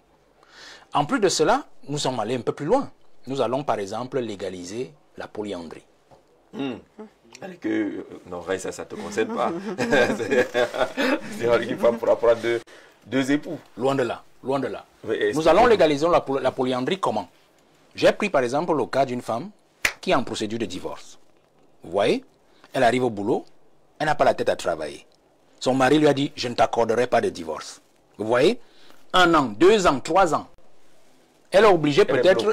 Elle est bloquée. Elle est obligée peut-être même d'avoir un amant. D'avoir un amant. Avec qui elle va dans la nuit, il ne faut pas qu'on la voie parce que tout le monde sait que c'est amoral. Et puis le code pénal sanctionne aussi l'adultère. Et durement, c'est-à-dire on peut faire la prison. L'homme comme la femme. L'homme comme la femme. Donc vous voyez, donc elle est en séparation de corps, mais elle a des besoins physiques et corporels. Est-ce qu'on va donc accepter que cette femme s'expose par exemple aux maladies? Parce qu'elle va aller avec tel homme, elle va aller avec tel homme en cachette. Ainsi, il faut protéger non seulement elle-même, il faut protéger ses enfants parce que si elle est malade, ses enfants auront du mal à suivre. Vous voyez?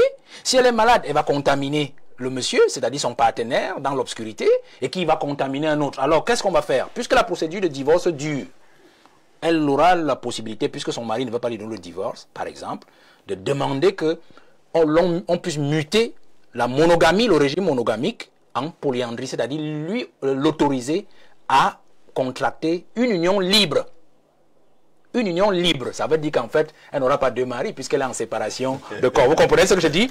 Je peux prendre un autre cas, si celui-là vous semble plus complexe, parce qu'en fait, autant nous allons déstresser, autant nous allons déstresser la femme, je peux même vous dire que l'autre pendant aussi, c'est le pendant chez l'homme. L'homme peut être marié en monogamie, par exemple. Et la femme lui dit, je ne te donnerai pas le divorce. Alors, l'homme peut voir le juge pour qu'on mute de manière exceptionnelle et en attendant le régime monogamique en polygamie. Vous voyez que la polyandrie est un régime exceptionnel pour la femme qui est mariée en monogamie, et la polygamie sera un régime exceptionnel pour l'homme qui a opté pour la monogamie. Je peux même prendre un autre cas, monsieur Jean-Jacques Zé. Vous avez vu par exemple dans la partie septentrionale. Parce que la mesure que nous prenons, c'est aussi pour éviter beaucoup de choses. Hein. Par exemple, les histoires de LGBT, homosexualité et tout ça. Prenons par exemple, moi j'ai fait le Grand Nord. Un monsieur, l'islam dit qu'il peut prendre 4 femmes. Vous voyez? Mais à condition qu'il les entretienne, l'entretien soit au même niveau pour les femmes. C'est-à-dire que ce que la première femme a, que ce soit ce que la 4e femme a. Voiture, ainsi de suite. Alors vous voyez, le monsieur par exemple est âgé. Il prend une épouse, il a 80 ans, il a une épouse, je ne sais pas moi, de 20 années. Lui-même, il a des problèmes. Non, il y a des cas que nous vivons. Il y a des cas que nous vivons. Alors vous voyez une jeune dame comme ça. Le monsieur peut-être n'est plus fonctionnel. Comment elle fait? Comment elle fait? Elle a accepté. Dans la région, non, elle n'a pas accepté. Nous sommes des politiques, nous devons régler ce genre de problème. Oui. Alors, dans la région de l'extrême nord, par exemple, les grandes régions du nord, les régions islamiques, vous allez voir que le lesbianisme, ce qu'on appelle le lesbianisme, c'est-à-dire la femme qui va avec la femme, ça court les rues dans les harems. C'est-à-dire, les femmes étant tellement surveillées, puisqu'elles ne peuvent pas sortir, elles ne peuvent pas voir des hommes, elles vivent toujours recluses. Alors, elles sont obligées de se mettre entre elles. Et parfois, quand le vieux monsieur, il décède, et qu'elles sont donc libres désormais, elles sont déjà habituées au lesbianisme et on a ce qu'on appelle l'homosexualité au sens féminin, ainsi de suite. Alors, nous réglons le problème. C'est-à-dire que cette femme-là, qui sent que son mari ne peut plus fonctionner, c'est-à-dire physiquement, elle peut saisir le juge, soit de commun accord avec le mari, qui sent qu'il ne peut plus, soit alors tout simplement, si le monsieur bloque, voit le juge qui peut l'autoriser, lui peut lui accorder une polyandrie, c'est-à-dire un partenaire qui est connu et qui justement peut la satisfaire sur le plan physique. C'est ça notre logique aujourd'hui. Parce que cela évite beaucoup de choses, monsieur Jean-Jacques Zé. Parce que vous avez soulevé la question LGBT au passage. Oui, oui. C'est l'une des questions qui préoccupe en tout cas beaucoup de Camerounais, pour savoir quelle est votre position justement sur cette question. Je viens de le dire, on va durcir les mesures pour l'homosexualité. Et d'ailleurs que nous allons créer un notaire des unions prénuptiales et des colocations. C'est-à-dire que deux garçons qui veulent habiter ensemble, une chambre ou un appartement, ils devront d'abord, un bailleur devra d'abord leur exiger un certificat du notaire des unions prénuptiales et des colocations. C'est-à-dire quoi? C'est-à-dire qu'ils iront déclarer sur le notaire la nature de leur relation, et c'est le notaire qui va leur délivrer le certificat pour dire que c'est deux frères de même père et même mère. Donc ils peuvent naturellement habiter une même maison. Et le bailleur va donc leur signer un contrat de bail. Vous voyez que c'est ça qu'il faudra maîtriser. Parce qu'on veut lutter contre l'homosexualité, mais on permet quand même que les bailleurs signent des contrats, deux femmes qui viennent là, 3 femmes qui habitent une même maison, on ne sait pas ce qu'elles font dedans. Donc c'est un peu difficile. Il faudra régler ça comme ça. Donc vous voyez que nous allons un peu plus loin. D'accord, merci. Merci Raïssa d'être passé ici. On va prendre une respiration et on va achever notre programme avec quelques minutes de temps additionnel.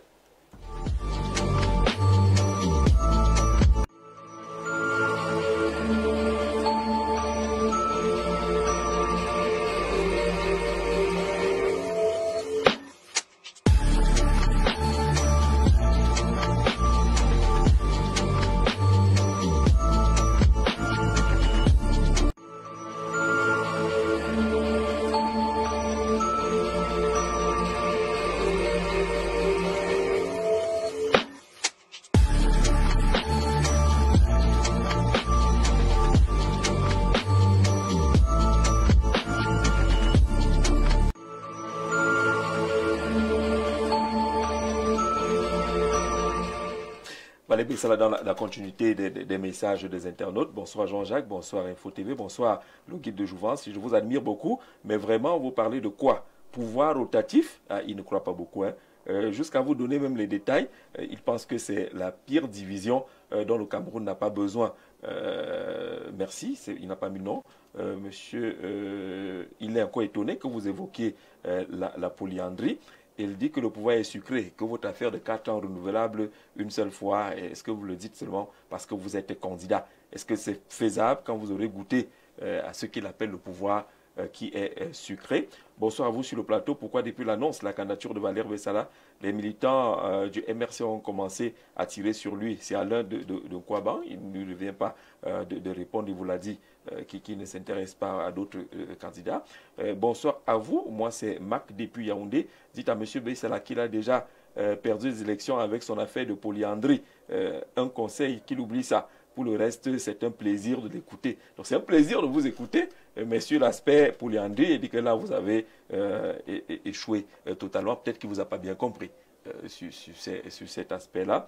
Bonsoir, M. Bessala. Dans votre programme, bien que l'État soit laïque, mais les agents ne sont pas laïques, ne pensez-vous pas associer les religieux à la gestion de la chose publique pour que la crainte de Dieu et la conscientisation, l'éducation soient plus efficaces? Aussi, toiletter la multitude des religions qui désorientent la vraie foi chrétienne. Là, vous allez répondre sur la place justement des religions et l'intégration des religieux dans votre vision qui est de toiletter l'État, de lutter contre l'indiscipline et autres. Oui, nous allons traiter les religions comme nous allons traiter l'opposition. Aussi simple que ça, comme nous allons traiter la presse. Comment? Comme nous allons traiter la presse, c'est-à-dire que nous allons réduire au maximum le nombre des églises. Alors, réduire au maximum le nombre des églises. L'église va payer les impôts, ça il faut le dire. L'église va payer les impôts. Oui, l'église va payer l'impôt. C'est pas une boutique. Mais ils vont payer l'impôt sur la taxe foncière, par exemple. La taxe foncière, ils vont payer la taxe foncière. Ils occupent des terres partout, ainsi de suite, ils ne payent rien du tout. Il y aura même des taxes sur la nuisance. Parce qu'en fait, quand vous priez, il y a des voisins, les gens chantent, ainsi de suite. On ne va pas savoir parce qu'ils vont payer les impôts. Et puis, il y aura même un impôt aussi sur leurs revenus. Il y a l'impôt sur les revenus. La dîme, on voit les pasteurs, il crée son église avec le tam-tam, il vient à pied, et puis 2 mois, il a une grosse voiture, ses fidèles sont toujours pauvres, ainsi de suite, il s'enrichit, il crée des tas de choses. J'ai même vu des choses dans le sud-ouest là-bas où des gens ont déjà créé des grandes chapelles, des kilométriques, avec des tas de choses. Vous voyez, non. Ils devront payer un impôt sur leurs revenus. Parce qu'en fait, une église qui est dans un quartier, comment on fait pour ne pas la cambrioler? C'est parce que la police veille. C'est parce que la gendarmerie veille, c'est parce que l'État veille. Alors, les autres citoyens ne peuvent pas payer un impôt sur le revenu pour financer la sécurité et l'Église qui vit aussi dans la société ne paye pas le même impôt pour qu'on puisse les sécuriser. Je prends seulement ce cas. Vous voyez, monsieur? Donc, il faudra absolument le faire. Et nous avons prévu que même il faudra relocaliser, retravailler la notion des églises. Il y a des nuisances comme les bars, parce que j'ai dit comme l'église, comme les bars, comme la presse, comme l'opposition. C'est-à-dire que 2-3 mètres une église, 2-3 mètres une église. On va créer des circonscriptions où il faudra avoir une église pas à moins d'une certaine distance. Oui. Donc on va le faire ainsi de suite. Et la construction des églises devra respecter les normes environnementales, c'est-à-dire en termes de nuisances sonores. Autour d'une église, par exemple, il ne doit pas avoir pas moins de 100 mètres avant de trouver, par exemple, une première habitation. Ça veut dire que pour créer votre église, vous devez vous assurer que vous avez suffisamment de terrain pour ne pouvoir pas nuire il n'y en aura plus au centre urbain. On va tout réorganiser, on est obligé, puisque d'ailleurs dans le programme que nous avons prévu, vous avez vu qu'on va déplacer légèrement les limites de la capitale. Par exemple, le palais de l'Unité, on va le ramener un peu plus vers la Léké sur les bords de la Sanaga. On va créer un centre, une ville administrative dans l'Oignon Ekele. On va créer une ville judiciaire dans la Haute-Sanaga, non loin de chez vous. On va créer une ville des banques quelque part ici dans la Mofuyakono. Donc on va aérer la ville sans limite qui va absorber. Oui, on va aérer. Oui, puisque puisque si on met le pays en chantier, il faudra bien revoir les villes, puisque les pistes de village que nous avons là, les petites routes là, il faudra les dégager. Donc vous comprenez qu'il faut d'abord étendre la ville. Donc voilà comment on va traiter les églises. L'église devra payer des impôts sur comment? La presse sera simple, vous voyez, d'ailleurs. C'est un milieu que vous et moi, nous connaissons, nous sommes familiers à ces milieux. Vous voyez, il y a tellement... J'ai vu les statistiques récemment du Conseil national de la communication, près de 700 parutions, ou du moins 700 titres de journaux dans la presse privée. Vous voyez, c'est trop. Il y en a qui ne... 300 radios, télévision et autres. Télévision et autres. Non, on va échelonner, on va caler le nombre, on va caler la presse à spectre national. 50 titres maximum, c'est-à-dire dans la presse écrite. Par exemple, dictature là. Non, mais investissements, c'est des entreprises. Mais on ne va pas. Nous réglons 50 titres et 15 ou 20, je ne sais plus combien il y a dans le projet, 15 ou 20 c'est au niveau de la régence ou de la région. La région dirigée par un gouverneur. Dans un département, on sera à 7 ou 8, et puis dans un arrondissement à 3 ou 4. C'est-à-dire que ce sera pour régler plusieurs problèmes. Le problème des employés de presse qui n'ont pas de salaire. Vous voyez, les gens créent des choses et des choses et des choses, qui a une télévision, qui a une radio, qui a une presse écrite, mais ils ne peuvent pas payer les employés. Ça devient très compliqué. On va aussi régler le problème de la formation même des journalistes. Vous allez voir qu'on ne deviendra journaliste qu'après la licence. C'est-à-dire qu'on aura d'abord appris un corps de métier quelque part, soit la géographie, soit l'ingénierie, soit les relations internationales. Et après la licence, donc vous faites une école de journalisme. C'est comme cela qu'on va faire. Et ce sera un tamis. Parce que pour y aller, justement, il faudra être de l'excellence. Parce que ce ne sera plus du tout venant, vous sortez du bac, vous entrez dans une école de journalisme. Vous voyez, on va aussi régler ce genre de problème. Le financement de la presse, parce qu'il faudra aussi le maîtriser. Oui. Parce qu'aujourd'hui, vous avez 700 numéros de gens qui sont au quartier. Et quand on dit financement de la presse avec la petite subvention, quand vous voyez les noms des journaux qu'on a financés, vous vous dites, mais quand est-ce qu'il a paru? Vous voyez, il y a un problème. Ce sera aussi pour régler le problème de l'efficacité même de l'information. C'est-à-dire qu'il faut tuer l'affaire des journalistes à gage ou de la presse à gage. C'est-à-dire quelqu'un qui crée son affaire pour servir une cause parfois obscure. Donc il faudrait que quand on a un spectre, un journal, on a un spectre national, on va voir si vous réussissez à vendre dans au moins 7 régions. On va considérer que vous êtes une presse à spectre national, on vous élève parmi les 50. Et parmi les 50 qui auront bénéficié du spectre national, on verra sur le registre des ventes, si vous n'arrivez plus à vendre et à voir que vous n'êtes pas présent dans au moins cette région, on vous dégrade au niveau de la régence ou de la région ou au niveau du département ou de l'arrondissement. Autant pour les partis politiques, nous sommes 370 partis politiques, monsieur Jean-Jacques Zé. Vous vous imaginez le désordre. Vous voilà qui nous interrogez sur les affaires de coalition, sur les histoires de candidats uniques. On a encore appris qu'il y a déjà quelque chose à Douala. Nous-mêmes, on a le groupe de Douala. Nous-mêmes, on avait déjà créé Opposition Unie et Solidaire. Ça ne marche pas. D'autres ont créé APC. Ça ne marche pas. D'autres ont créé autre chose. Ça ne marche pas. C'est des désordres en n'en plus finir. On ne va pas passer le temps à un pays où les gens créent des partis politiques, par exemple, pour arriver à des fins individuelles. Alors, qu'est-ce qu'on va faire? On va limiter le nombre de partis à 21. 21. Sur le plan national. On va limiter le nombre de partis sur le plan national à 21. Vous ferez quoi? Parce qu'en fait, c'est des partis qui existent déjà. On va dissoudre tous ces partis. Parce qu'en fait, on va les fondre dans les logiques normales. Bon, on va dire quelque chose. Je pense qu'on va tenir les états généraux de la politique. On va par exemple fixer un cadre. Là, ce sont les états généraux qui vont les fixer, mais je m'aventure peut-être dans la spéculation en disant, par exemple, des partis de droite, de sensibilité droite, de sensibilité gauche et de sensibilité centriste, par exemple. On partira de là. Vous voyez un peu. Ces 3 sensibilités, chacune de ces sensibilités aura, par exemple, 6 grands partis politiques. 6 grands partis, ça fait 18, n'est-ce pas? Et il y aura donc une sensibilité pour la jeunesse, c'est-à-dire les partis jeunes, qui auront un spectre national, il y en aura 3. Ça veut dire qu'il y aura 4 blocs de partis politiques. Vous comprenez? Et on aura un leader de l'opposition, il y aura un statut de l'opposition, avec un statut de leader de l'opposition, c'est-à-dire un leader de l'opposition sera celui qui aura justement, dont le parti aura eu le meilleur score dans les élections locales, c'est-à-dire dans les mairies et à l'Assemblée nationale. Il sera donc le leader de l'opposition avec un statut, avec des immunités. Entretenu par l'État. Comme au Congo. Oui, entretenu par l'État, c'est-à-dire il aura cet avantage, parce que ça doit créer l'émulation. Et maintenant, on aura des partis de région. Parce qu'au-delà des partis à spectre national, c'est-à-dire que votre parti doit être implanté dans au moins 7 des 10 régions. Vous comprenez? Si vous êtes implanté dans moins de 5 régions, ça ne sert à rien. Vous ne pouvez pas faire partie des 21 nationaux. Vous voyez? Et maintenant, il y aura donc des partis de région. C'est-à-dire que quand vous créez donc votre parti là-bas, vous pouvez créer votre parti. Et au fur et à mesure que vous travaillez, si au bout de 10 ans, vous faites déjà 7 régions, on vous élève au niveau national. Et le parti national qui, justement, ne remplit plus une sorte de l'école. Un est affecté, par exemple, au lycée Leclerc. Il a son salaire, sans autre avantage. Vous comprenez? L'autre est affecté chez vous à Toc, c'est à Toc, monsieur Jean-Jacques Zé. Tout ça, ça fait l'Est. Disons ça comme ça. Oui. Il est affecté chez vous à Toc.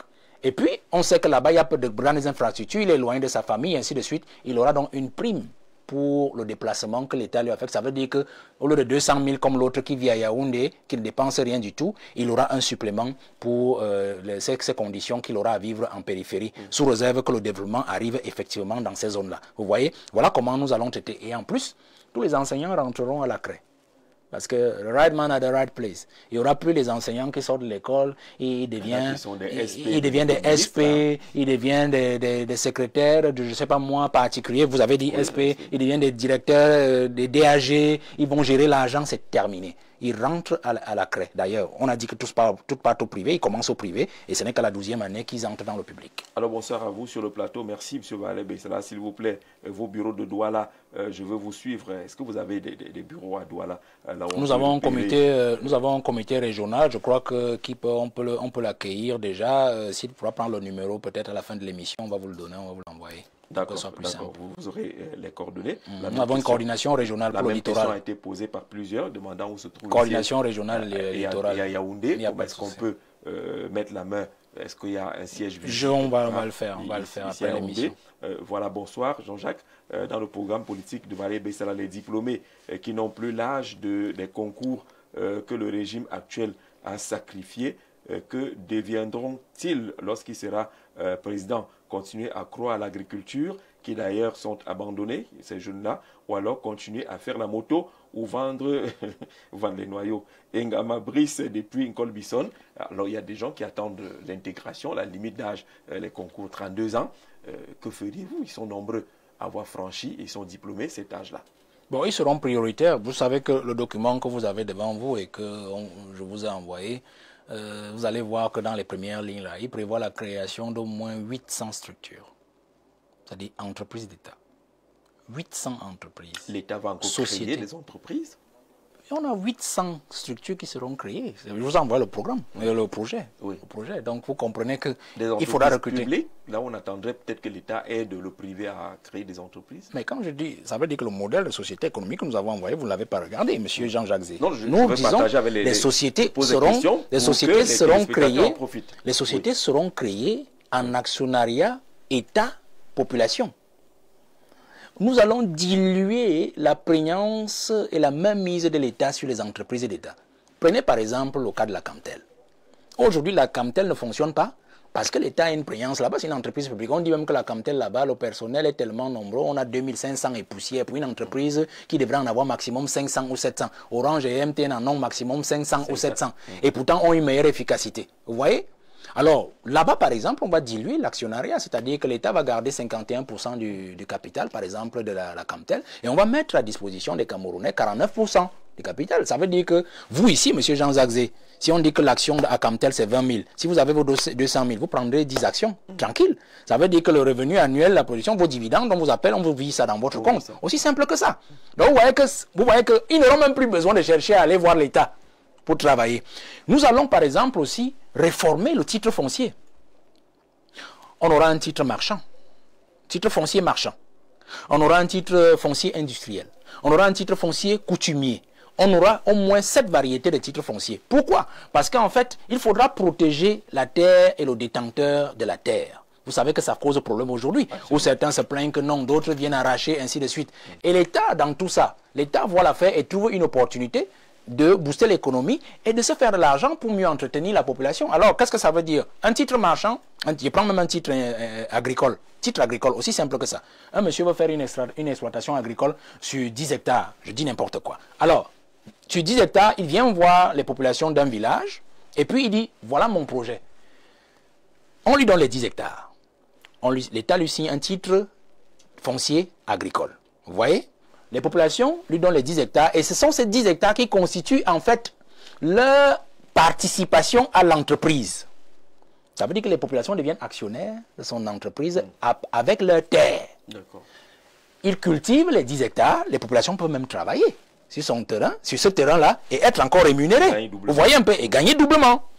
Et ce titre-là, c'est sur une période de 20 à 25 ans renouvelable. Vous voyez, c'est du gagnant-gagnant. Vous voyez donc que ces gens-là, ils n'auront plus besoin forcément d'attendre l'État parce que notre objectif, c'est qu'on ne sorte plus de l'école en te disant « je vais travailler pour l'État, je vais travailler pour ceci, ainsi de suite ». Vous voyez, c'est ça la logique. À dépenser de l'argent pour essayer d'avoir une place, à la fonction publique. De suite. Mais lorsqu'on entend, on lit le message de notre compatriote, il considère un peu l'agriculture comme une activité de laisser pour compte. Tout ça, c'est le formatage colonial. Qui permet justement de construire autour de l'agriculture, qu'on ait des vrais entrepreneurs qui sont formés, qui ont pensé aller à l'agriculture et non se retrouver parce que les portes de l'emploi public se sont refermées. C'est un gros projet. J'ai donc commencé par parler par exemple du titre foncier agricole. Oui, vous voyez, c'est la base. C'est d'abord la base. Il faut mettre la terre à la disposition de la création des richesses et des créateurs de richesses. Aussi simple que ça. Vous allez donc voir que une fois que nous avons élagué tout le mystère sur le titre foncier, nous allons donc mettre des bouchées doubles autant pour l'agriculture, autant pour l'élevage, autant même pour l'industrie. Parce que nous aurons par exemple, on va apprendre tellement de choses. Je vous ai dit, c'est 800 structures qui seront créées au bas mot. Au bas mot. Dans cette structure, il y a des questions d'eau et d'électricité, probablement. Vous savez qu'on n'est jamais sûr d'aller même au bout de cette émission. Il peut y avoir interruption d'énergie électrique. Les questions d'eau, est-ce que vous avez une vision particulière pour améliorer l'offre en électricité? Eau et électricité, aussi simple que ça. Nous allons, pour l'eau d'abord, on va décentraliser la gestion de l'eau, aussi simple que ça.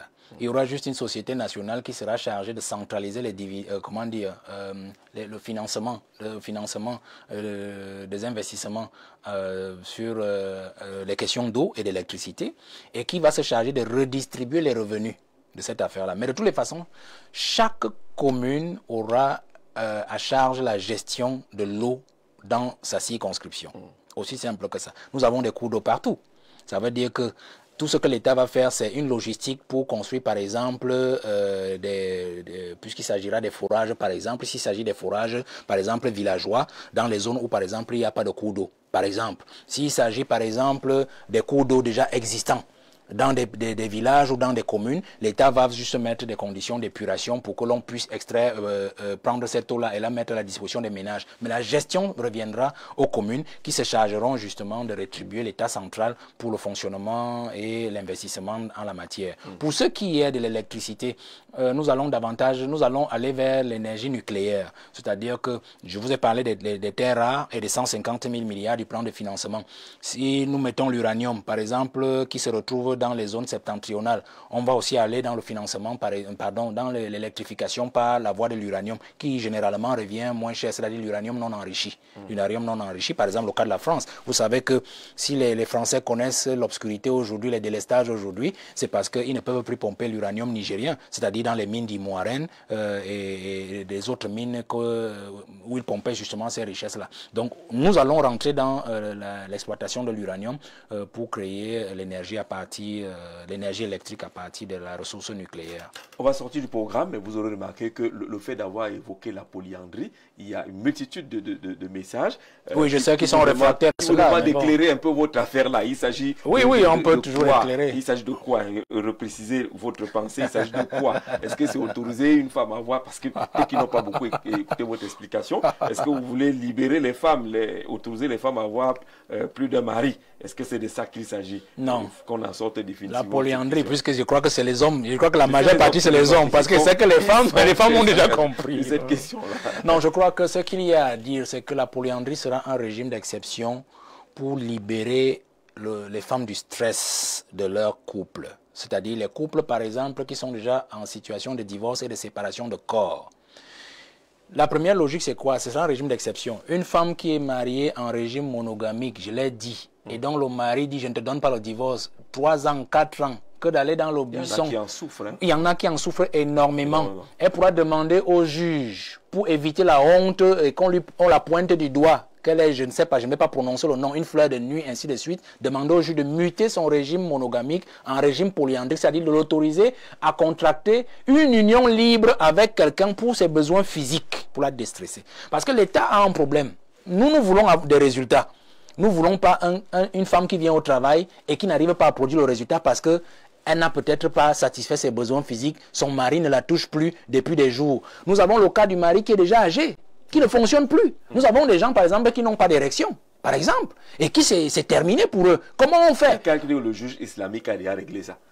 Non, moi je ne veux pas savoir si le juge islamique a mis. L'État, c'est l'État. Oui. Et il y a une séparation de l'État et de l'Église. Vous voyez un peu. Donc nous réglons ce genre de problème. C'est-à-dire, et vous savez, M. Jean-Jacques, vous connaissez des situations où un mari, par exemple, autorise sa femme à aller avec quelqu'un d'autre parce qu'il ne fonctionne plus. Oh, c'est illégal. Vous savez que c'est illégal. Bon, la loi doit encadrer cela et nous encadrons cela. C'est-à-dire le mari et la femme peuvent s'entendre en se disant, mon mari, vous ne fonctionnez plus. Comment on fait? Oui, d'accord, je vais t'autoriser et signer et dire au juge que je suis d'accord pour contracter une union libre avec un autre monsieur pour pouvoir te satisfaire physiquement. Ça veut dire que ceux qui vont créer, élaborer cette loi-là vont prévoir par exemple des garde-fous. C'est-à-dire une femme par exemple qui est mariée, dont le mari ne fonctionne plus et il décide d'aller en polyandrie. un autre homme, le monsieur et le mari doivent connaître l'homme. Oui. Règle numéro 1. Oui. Règle numéro 2, la femme ne doit pas faire d'enfant. Dans cette union libre. Parce que on va encadrer, parce que je vois il y a les hommes qui sont un peu... donc, on a pris des cas et des cas. Je peux même prendre d'autres cas, monsieur Jean-Jacques Zé. Vous avez des cas aujourd'hui où un monsieur, par exemple, s'en va l'immigration Canada. Prenez l'immigration Canada. Quelqu'un va au Canada. Il a laissé sa femme au pays, mariée légalement.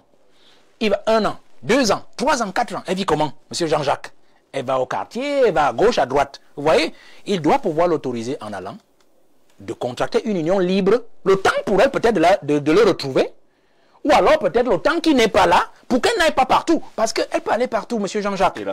Et ramener par exemple des maladies. Parce que nous protégeons, avec la mesure de la polyandrie, nous protégeons à la fois le mari, les enfants qui peuvent rester orphelins du fait d'une mère qui a contracté une maladie incurable et qui s'en va. Et c'est la société qui va en souffrir parce qu'aujourd'hui, les enfants de la rue, quand vous en parlez, voilà l'une des conséquences. Parce que vous voyez les enfants de la rue, ça peut être le cas par exemple d'une femme qui a épousé un monsieur très âgé et qui allait contracter une maladie incurable au quartier parce que le monsieur ne fonctionnait plus et qui en est morte. Et le monsieur et le père étant âgés, les enfants sont restés orphelins. Voilà une conséquence. Le monsieur allait aux États-Unis, la femme va partout parce qu'il ne faut pas qu'on la voie, on sait qu'elle est une femme mariée, elle contracte une maladie. Or, elle peut contracter un régime polyandrique avec l'accord de son mari qui a voyagé. On sait officiellement au quartier, dans la famille, que voilà son copain là-bas parce que son mari n'est pas là. Vous comprenez? Et ça évite les problèmes à tout le monde. Ça lui évite la honte de pouvoir aller à gauche et à la nuit, et ainsi de suite. Et ça évite aussi les autres phénomènes que nous avons dans la société. Donc, que les hommes soient tranquilles. Il ne s'agit pas pour les femmes d'avoir 2 maris. Donc, voilà. Donc, il ne s'agit pas de cela. Il s'agit juste de déstresser la femme, de protéger la famille, de protéger les enfants, de protéger la société. Soit dit en passant, pour parler aussi de la femme, nous irons même plus loin. Il y aura un fichier S, par exemple. Toutes nos femmes, nos belles de nuit, seront fichées. Seront fichés, c'est-à-dire qu'une femme qui fait dans la prostitution, disons le nom, il faut dire le nom pour qu'ils nous comprennent au quartier, une femme qui fait dans la prostitution devra être recensée dans un fichier. Elle aura à faire ses examens dans des hôpitaux dédiés à son métier et toute personne, vous savez, le camionneur qui part de Yaoundé pour Maroua, il va avec une femme ici à gauche jusqu'à Garouaboulaye, Mangaoundéré, machin, avant d'aller avec une femme, il peut ouvrir son téléphone et taper le fichier S. La femme lui donne son nom, et puis il la retrouve et il trouve son état de santé avec le niveau d'examen qu'elle a fait et la date des examens. Et il s'assure qu'elle est en bonne santé. Parce qu'on peut mettre un préservatif et puis il éclate et on est condamné. Vous comprenez? Donc il y aura un fichier S. Tout comme aussi chaque Camerounais sera astreint à des examens annuels. Chaque année sera astreint à des examens annuels, du moins pour les maladies sexuellement transmissibles. Parce qu'il faut absolument que nous ayons une société en santé. On doit protéger les Camerounais contre toutes ces choses-là. Vous voyez que dans la polyandrie, c'est un régime d'exception et que les gens ne l'apprennent pas. Merci beaucoup Valérie. Ça va être passé sur le programme. Dès demain, c'est quoi? Puisque quand on est engagé à cette affaire-là, il n'y a plus de repos. Est-ce qu'on va vous voir sur le terrain? Est-ce qu'on va vous découvrir à gauche ou à droite? Un peu moins à la télé ou un peu plus sur le terrain? Ou inversement? Je travaille avec mes équipes pour parler à la jeunesse camerounaise sur les voies de financement de notre candidature. Parce que ça nous pèse déjà, on n'a pas assez d'argent pour aller jusque-là. Parce qu'on a évalué un budget qui va dans les 77 millions de francs. Vous voyez, 47 millions pour avoir les 300 signatures et 30 millions de caution. Donc ça va dans 77 millions. On va d'abord s'arrêter là et donc voir la jeunesse et les parents s'ils veulent bien s'associer à cette opération-là pour que la jeunesse ait son candidat validé. Donc on va les voir, on est en train de préparer les messages pour cela. Il y a aussi que nous travaillons sur le plan de financement, les 150 000 milliards, parce que j'ai demandé qu'on réétudie cette logique-là, parce qu'elle est assez délicate pour qu'on puisse remuer le pays. Et il y a aussi ce sur quoi nous travaillons, c'est de mobiliser davantage encore la jeunesse pour qu'elle se mette en rang serré de combat, pour que si au moins, je l'ai dit tout à l'heure, les candidats jeunes s'ils sont éliminés, que nous ayons au moins une candidature valable pour la faire. Et enfin, je voudrais dire à la jeunesse que de ne pas paniquer, Nous sommes sur le grill, nous sommes en train de travailler pour qu'effectivement en 2025, nous ayons notre candidature, une candidature valable, une candidature pertinente. Il faut que vous vous réveillez. Réveillez-vous et mettez-vous au travail pour que cette affaire-là de la jeunesse qui participe à l'élection présidentielle de manière valable puisse être réalisable et réalisée.